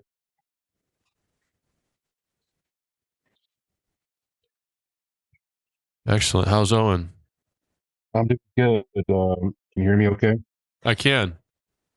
Uh, yeah, one question I have is what is the discharge pressure at the top of the pump? I don't have that cut sheet or information in front of me. Like what is the highest discharge that'll do? You're probably wondering so you Yeah, can what's push what? max out your spacing, right? Yeah, the for instance, I'm used to calcing from the street main in, and so I'll have, let's say, 60 pounds at the street, and so Yeah, that's excellent. I have to account the underground. Well, actually, the main to meter, and then the underground from the meter to the base of the riser, and then up to the house, the most remote. Well, if you have a tank in the house, you eliminate all that, Right. and so what is the pressure coming out of the pump that we have to work with? All right, let me see if I can do this live. There we go. Okay. So if we look, this is the actual pump information that we are using, and this is just one model that they have. It works for 16 by 16 spacing for this ranch home. But I'm not sure. Do you know what kind of GPM you need for the 20-foot spacing? Well, yeah, two heads would be 40 Okay. GPM. All right. So right here, it does up to 45 GPM. So it looks like it's probably pretty plausible, especially on a single level. It looks like that's kind of close to its max. But so if we're doing like a multi-story place, it might not be able to push it up to the top floor. Might have to go to the next level up pump. And what's the pressure coming out? Thir- 39 psi at 45 GPM. It looks like. Oh, I see. Okay, there you go. And so we're Yeah. down here in this range for our 16 by 16 is we're going to end up with 26 GPM that we're required, which is underneath this 30 GPM at 43 psi number, Uh-huh. which is kind of more in the middle of the pump value. But and the number you're talking about is more up here towards the upper end. But it could work, but it's definitely going to be more questionable. We want to check. Well, how do you plug the information to like some jurisdictions want a flow test, a flow graph? Well, What's so that's an interesting question too. There really isn't a correct way to put these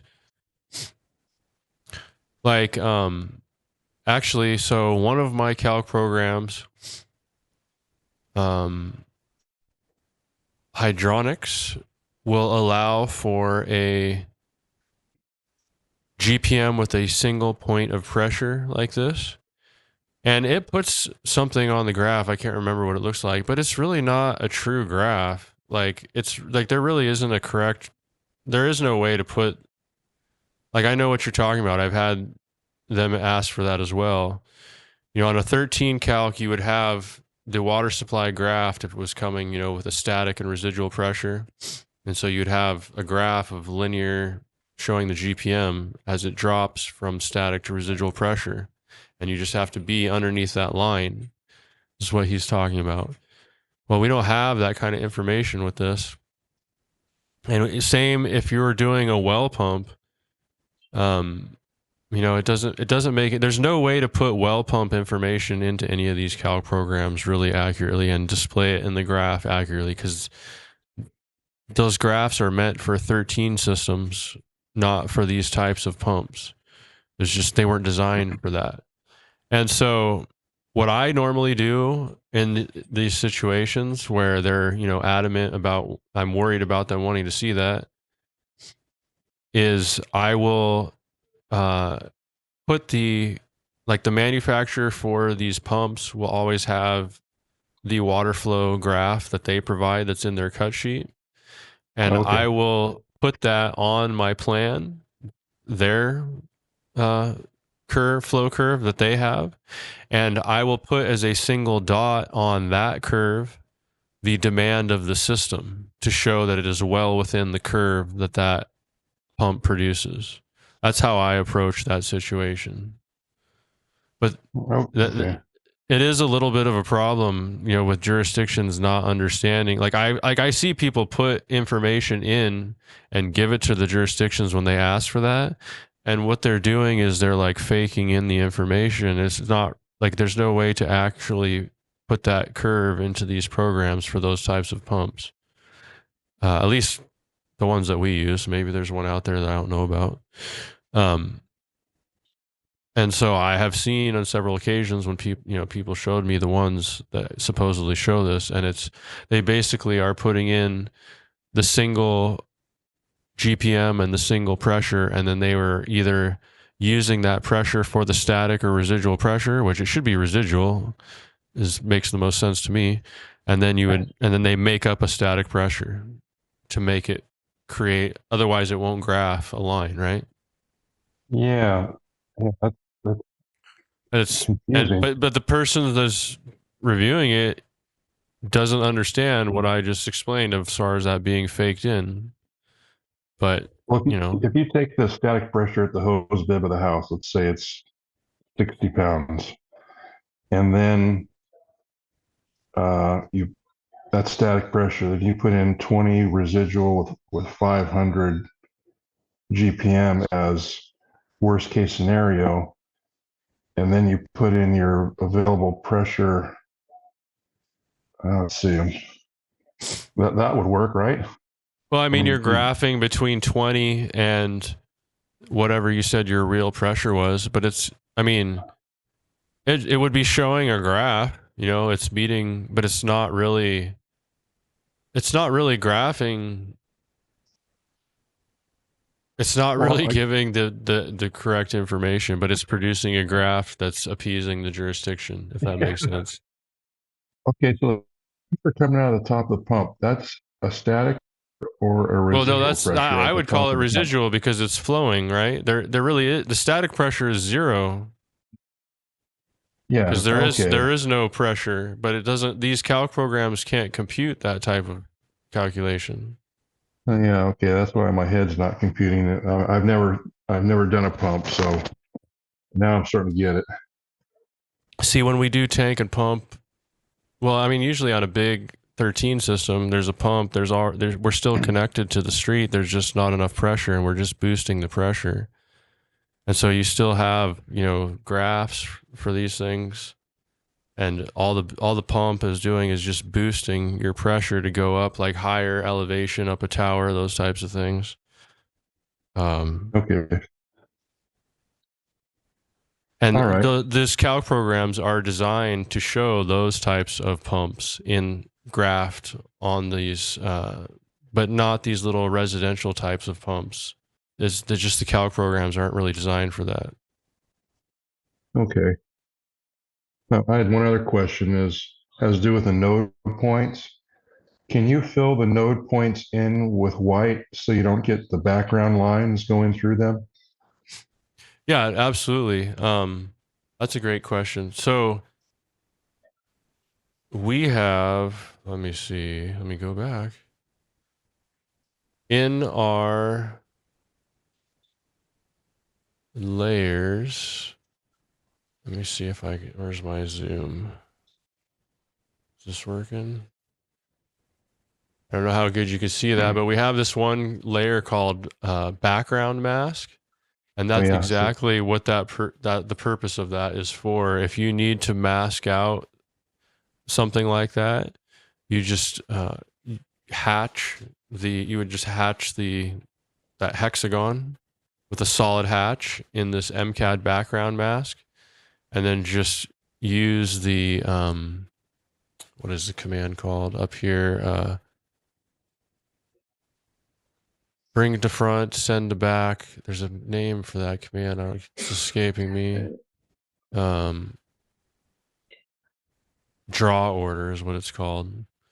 Then you would use draw order, just put that mask behind your number so you could read it but on top of all the other stuff that you need to block. Basically, just with these buttons up here, the draw order, you can kind of control which layer, like where the layers are located on top of or below each other, and you can kind of move them up and down to adjust for that kind of stuff. Okay. That's it. That's all the questions I have for now. Excellent. Those are great questions. We got a question in the chat. Okay. Jag is asking, do you do tank and pump on all projects? I apologize. My nose is draining, guys. But that's a great question. Give me 1 second.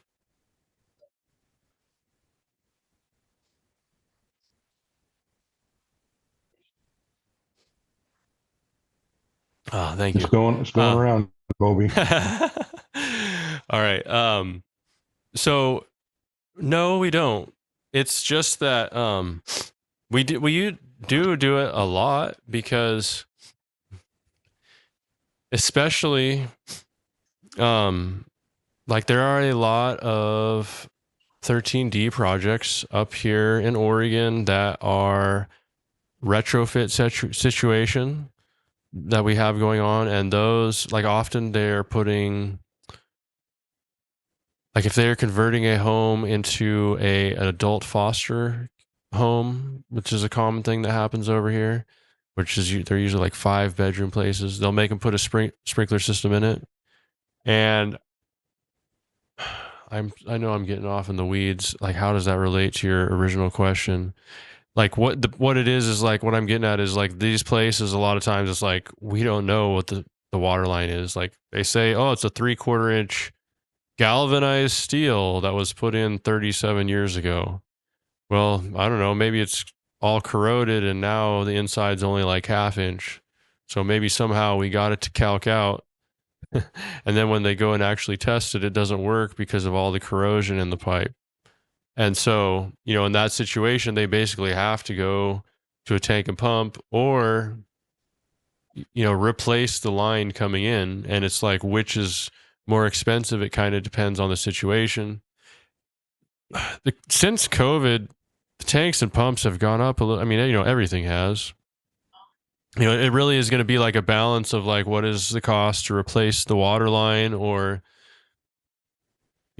sometimes you run into a situation where, oh, well, it's going to be almost as much to replace the water line, and we don't know 100% for sure if we replace the water line, if it'll even work afterwards. So it's like a little bit of a risk to go that route. It's safer to just get the tank and pump because it's unknown, like it's just known that it'll work. And it just solves a lot of problems because you can just buy the right size tank and pump and it will work. And there's lots of times. Go ahead. Toby, do you put these tanks in a garage? Often, like that's what we're doing in this one for our example. They're designed to be able to fit in a standard US closet, actually, which it's going to take up the majority of most closets. They're, good size, but it's designed that way so that you can fit it in a small space inside a house. But excellent question. And Toby, you mentioned regarding those adult assisted living facilities. Mm-hmm. So do you use in those projects pumps and tanks? Often, yeah, those are great. Often those ones do because they're existing places. And so, like, basically, just the headache of going back and forth, of figuring out if the underground will work, is just a major thing that a lot of contractors will basically just say, I'm not going to install this system unless you do a tank and pump because I don't want to deal with it. If that makes sense. No, do you design them according to 13D or 13R? Well, 13D, there's also, I mean, I've designed 13Rs with tanks and pumps as well, but they're larger. 13D, you only have to have a 10-minute supply. 13R, you have to have a half an hour supply. So the 13R ones are pretty good size. and they're quite a bit more expensive too because 13D has a lot of things in the code designed to keep the cost down. And so basically in 13D, you can use any pump that is legal for plumbing as like a booster pump or whatever. And once you get into 13R, all of a sudden you have to start having a listed pump. And all that is like the exact same pump, but this company has paid for Underwriter Laboratories, to test this pump under certain conditions and be listed for use in fire protection. But that basically makes these things increase in cost dramatically. Like, we've had small projects that were basically ending up with the same tank and pump. I can't remember what it was. I want to say it was 4 times as much for the same setup, roughly, just because it had to have the listing. It's been a while, but it was something like that. It's really nuts. Probably my last question. When you said that 30-minute water requirement, and if you need a bigger tank, and sometime it will not fit in the garage, are you allowed to combine these small tanks? Can you join them together? Yeah, absolutely. That's a great question. And so in a house, 13D, it's a 10-minute supply. But so something that you can do as well. So for example, this it's called a home hydrant, this one that we're using in the class. And this one comes with a 350 gallon tank. And so for like example, Owen was talking about doing 20-foot spacing. Now, one of the additional problems that he has there, which is what you just brought up, ties to this. 20 by 20, he says we need 40 GPM. Well, 40 GPM for 10 minutes, that's 400 gallons, and our tank is only 350 gallons. Okay, well, we are allowed to connect the tank to the domestic system and consider its capacity to refill the tank. So if we over 10 minutes can get that extra 50 gallons out of the domestic system to refill the tank as it's emptying, that 350 gallon tank can be legal and qualified to operate that 20 by 20 spacing that would need the bigger 400 gallon tank normally. But if you want to have it just standalone, not connected to anything, you would have to upgrade to the next size tank up, a 400 gallon tank at least, to make that 20 by 20 spacing work. Yeah. Okay, thank you. Yeah, no problem. There's lots of little tricks you can do with that too. Even like, man, there's all sorts of weird stuff that gets sprinklers in it that we work on that was like never intended to get sprinklers. And so people end up getting away with variances and stuff to get tanks and pumps and stuff like this that they shouldn't and normally or whatever. What I'm getting at, I think, if I can bring it home. Yeah, I don't even know. I lost it. But basically just there's this thing solves. Oh, I know where I was going. Another trick you can do is like we were talking about with Owen with going bigger spacing. But say we had this little studio that was just like a tiny room, and if we could get it down to 12 by 12 spacing because the rooms are so small anyway, well then we do 2 heads at 12 by 12 spacing. That's 144 square feet each. That's only that's less than 300 gallons. We can go down to the 250 gallon tank, and that's not quite enough water. But if we then hook that up to the supply, then that might work. And that could solve problems if we don't have space to fit this tank somewhere, but we could fit the smaller one. There's just all kinds of stuff that can come into play that we can kind of play around with to make stuff work. We were talking. How does it come into play with water quality? If you got water sitting in a tank, I assume there's a backflow in the tank, correct? If Well, you yeah, had, that's if you hook water supply with the domestic fill, I guess you'd have to have a backflow, right? that's 100% correct. So that's one of the things that you have to consider. If we it's better if we can make the tank work without connecting it to the domestic system. Because as Owen mentioned, it's correct. When you connect to the domestic system, even though there is an air gap at the top of the tank, and some jurisdictions will accept just that, many will require a double check valve. And so that adds a cost. You have to pay the plumber to come out and hook it up. Double check valves require maintenance. There's just like there's all these things that it keeps adding. And so all these things you got to take into consideration. It's definitely better to not have to hook up the tank and just have it freestanding. And then, like I think you said something about, does the water sit and stagnate? In my experience, they don't really, but I have heard of places requiring you to kind of throw some stuff into the tank to, like, I guess help it not grow algae or something like that. But I've never actually seen that be a problem. I'd be curious if anybody has. Could be. I don't know. Hmm. Jag's got a question, Monica. Is that what you said?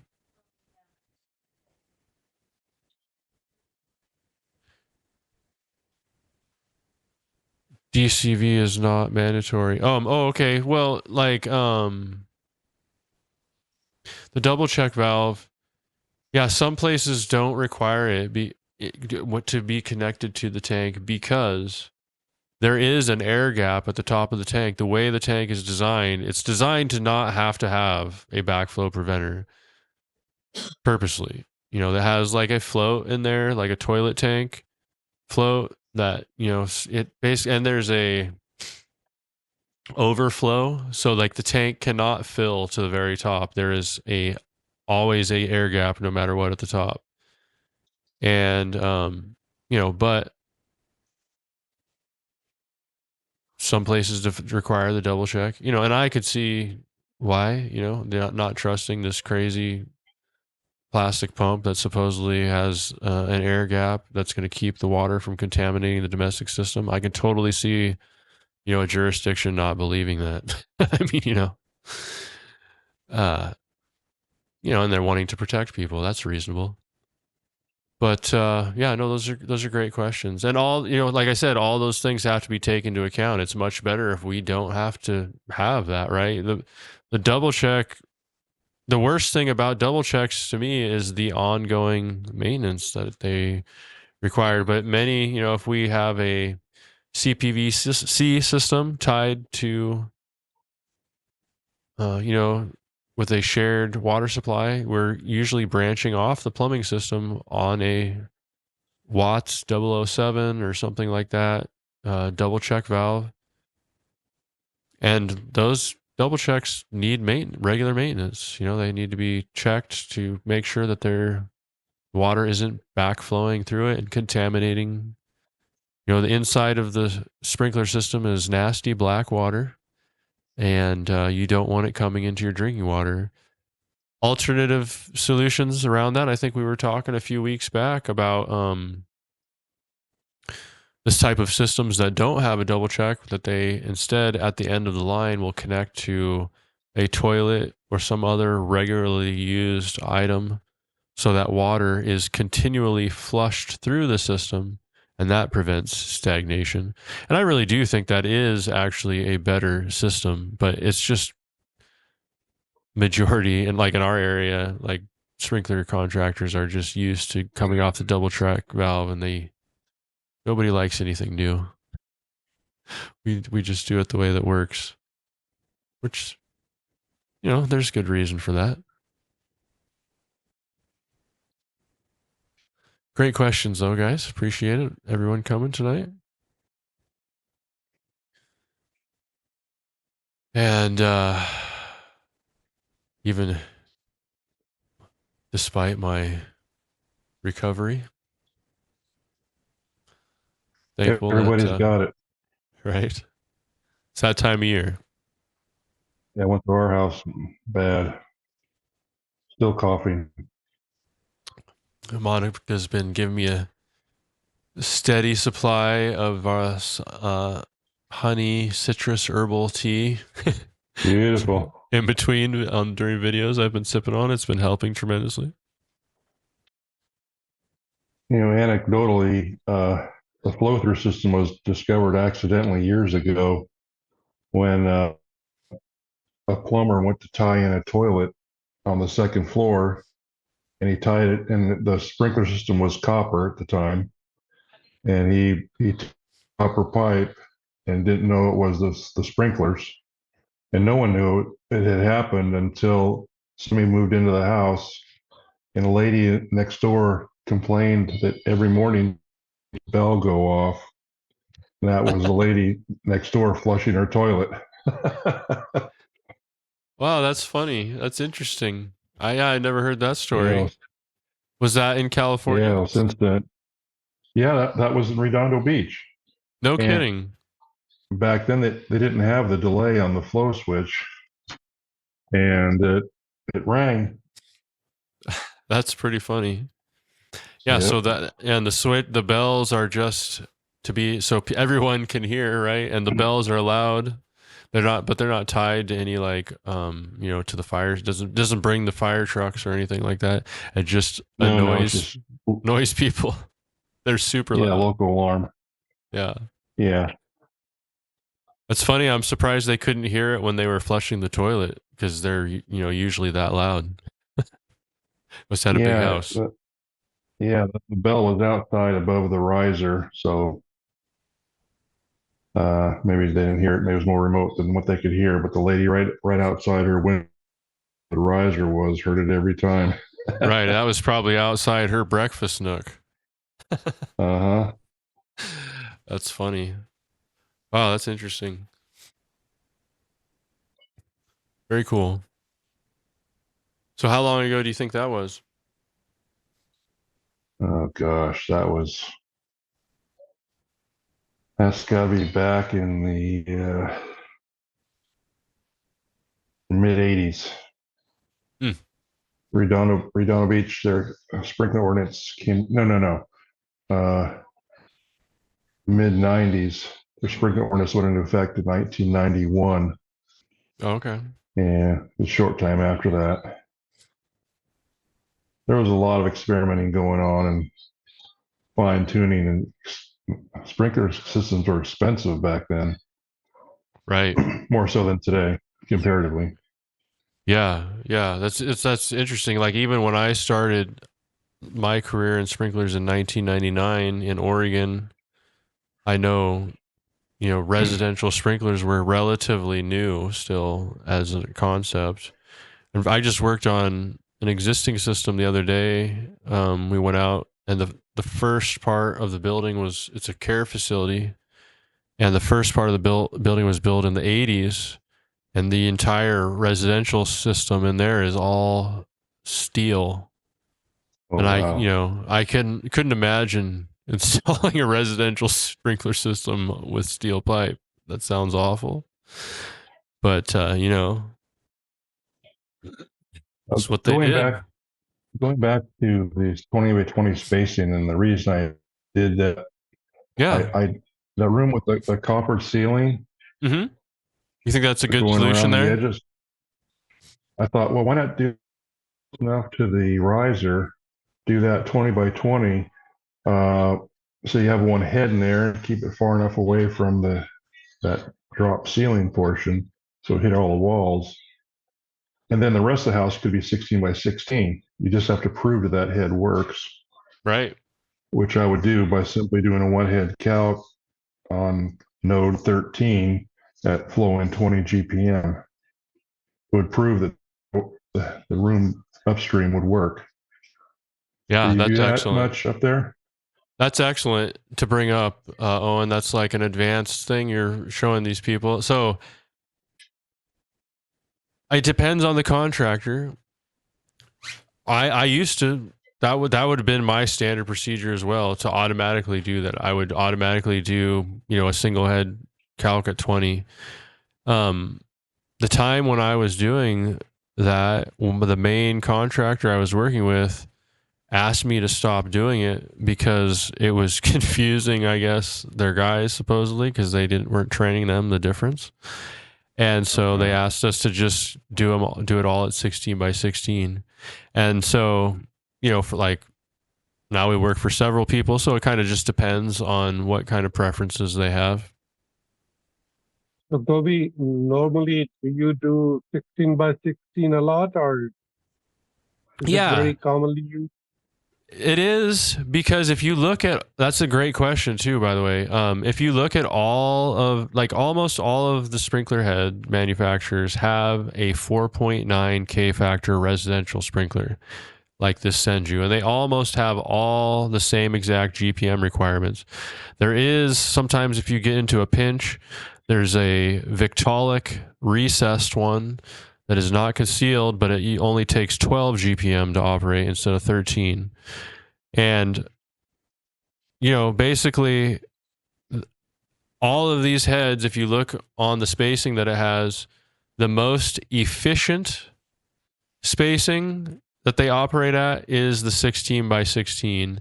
And it has to do with that being close to basically the head operating at the minimum operating pressure of 7 psi, working out to it being right around the 13 gallons a minute.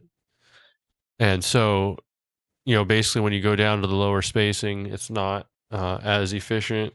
And when you go up, it's not as efficient. It's just basically, it's kind of the sweet spot where these 4.9 K factors are designed to work and work the best, is 16 by 16 spacing. Everything else is kind of, we've talked about tonight. It's really interesting. You can play around with all of these things, the different spacings and GPM requirements, depending on what you have there. Like Owen's talking about, like, you might not be able to make 20 by 20 spacing work on a 2-head calc, but you might be able to get it to work on a 1-head calc. And so in your rooms that could be covered with 1 head, that could be an advantage. So you can save a lot of heads that way. Yeah, go for it. So, Kobe, like Owen said, that he used a 120 by 20 and rest of houses 16 by 16. Mm-hmm. So he will show 2 design areas. Yes, that's correct. Well, what I would do, I say you do a 2-head calc, most remote or most demanding, whatever you want to call it. So in my case, the numbers are reversed in the calculation program. Number 1 is the first head flowing or the most remote. Number 2 is the second head flowing. So I would calculate those 2 heads. And then to prove that everything upstream worked 20 by 20, I would just flow number 1 head at 20 GPM. Okay. And that satisfies it. Right. We used to, back in the day, that's very similar, like Owen was talking about when residential sprinklers were new, and then I started in 99 when we used to have to we were actually required to always do 2 calcs. And that was because they weren't really sure about like residential sprinklers were new. And they're like, well, we don't really know if these things work. So you can do that 2-head calc, but just to make sure, we're going to also make you calc 1 head at 18 gallons a minute. And it's like, okay. So we always had to do that too. But we haven't had to do that for a long time. It's just like, oh yeah, these things work now, I guess. So we don't have to do that anymore. But like we do, there's manufactured homes that we do that are through the HUD program, and they have these old HUD forms that they're still using this day that refer to this single head calc that's not required anymore. So it's just like there's remnants of this stuff around. Sorry, I'm going off on a tangent there. I don't know if that's interesting or not. But I remember that. I remember having to do a 1-head and a 2-head calc and wondering, why are we doing a 1-head calc when we're already doing 2? Right. Very interesting. Yeah, it could be very interesting.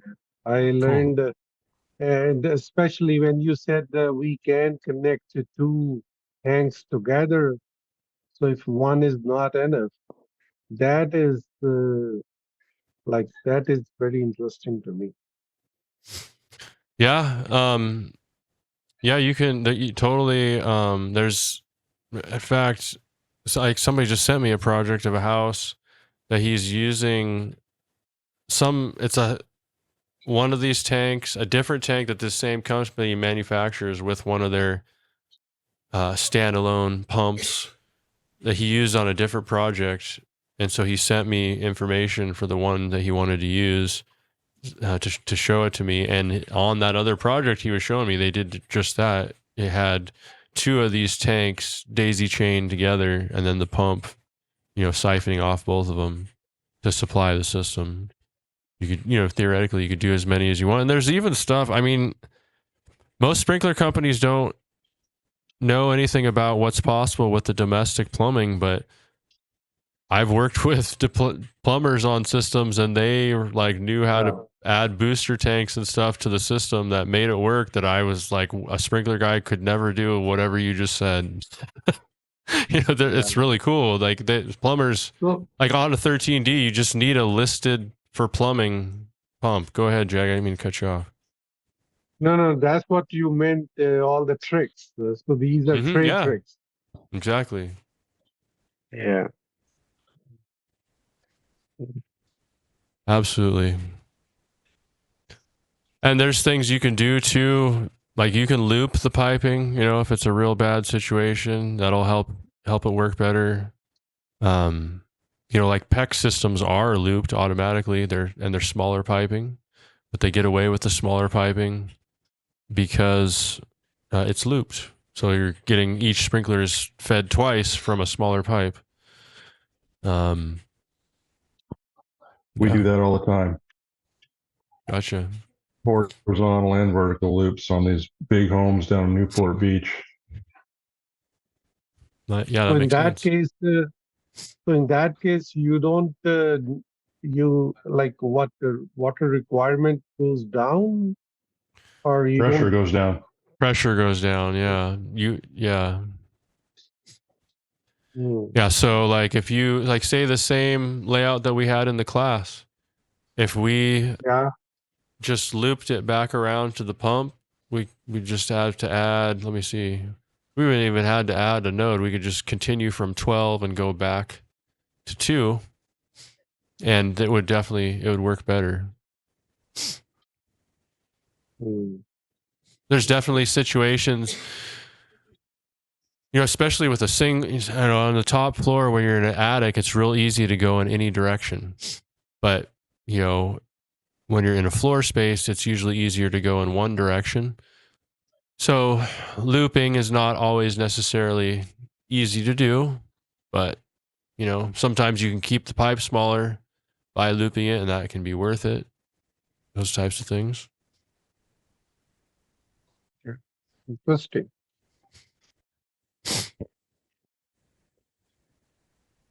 Yeah, great questions tonight, guys. Appreciate it. You can take some rest now, Bobby. Yeah, I'm getting called for dinner.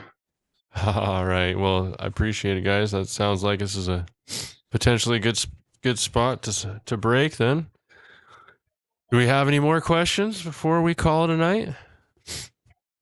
And feel free. I don't want to stifle anybody.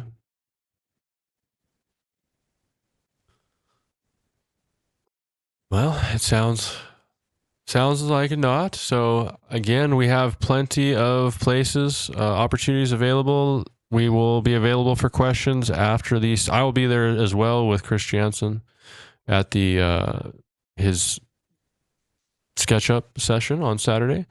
And so if anybody has any questions, wants to come there, both of us will be available to answer questions. And again, you can hit the schedule, make an appointment there with me, or just message either me or Monica, and we will, mainly Monica will make it happen. But, we will get something scheduled and help you move forward. So appreciate everyone, their questions again, and we look forward to seeing everybody next week. Everybody have a great night. Thank you. Happy New Year. Thanks a lot, you guys too. Bye bye.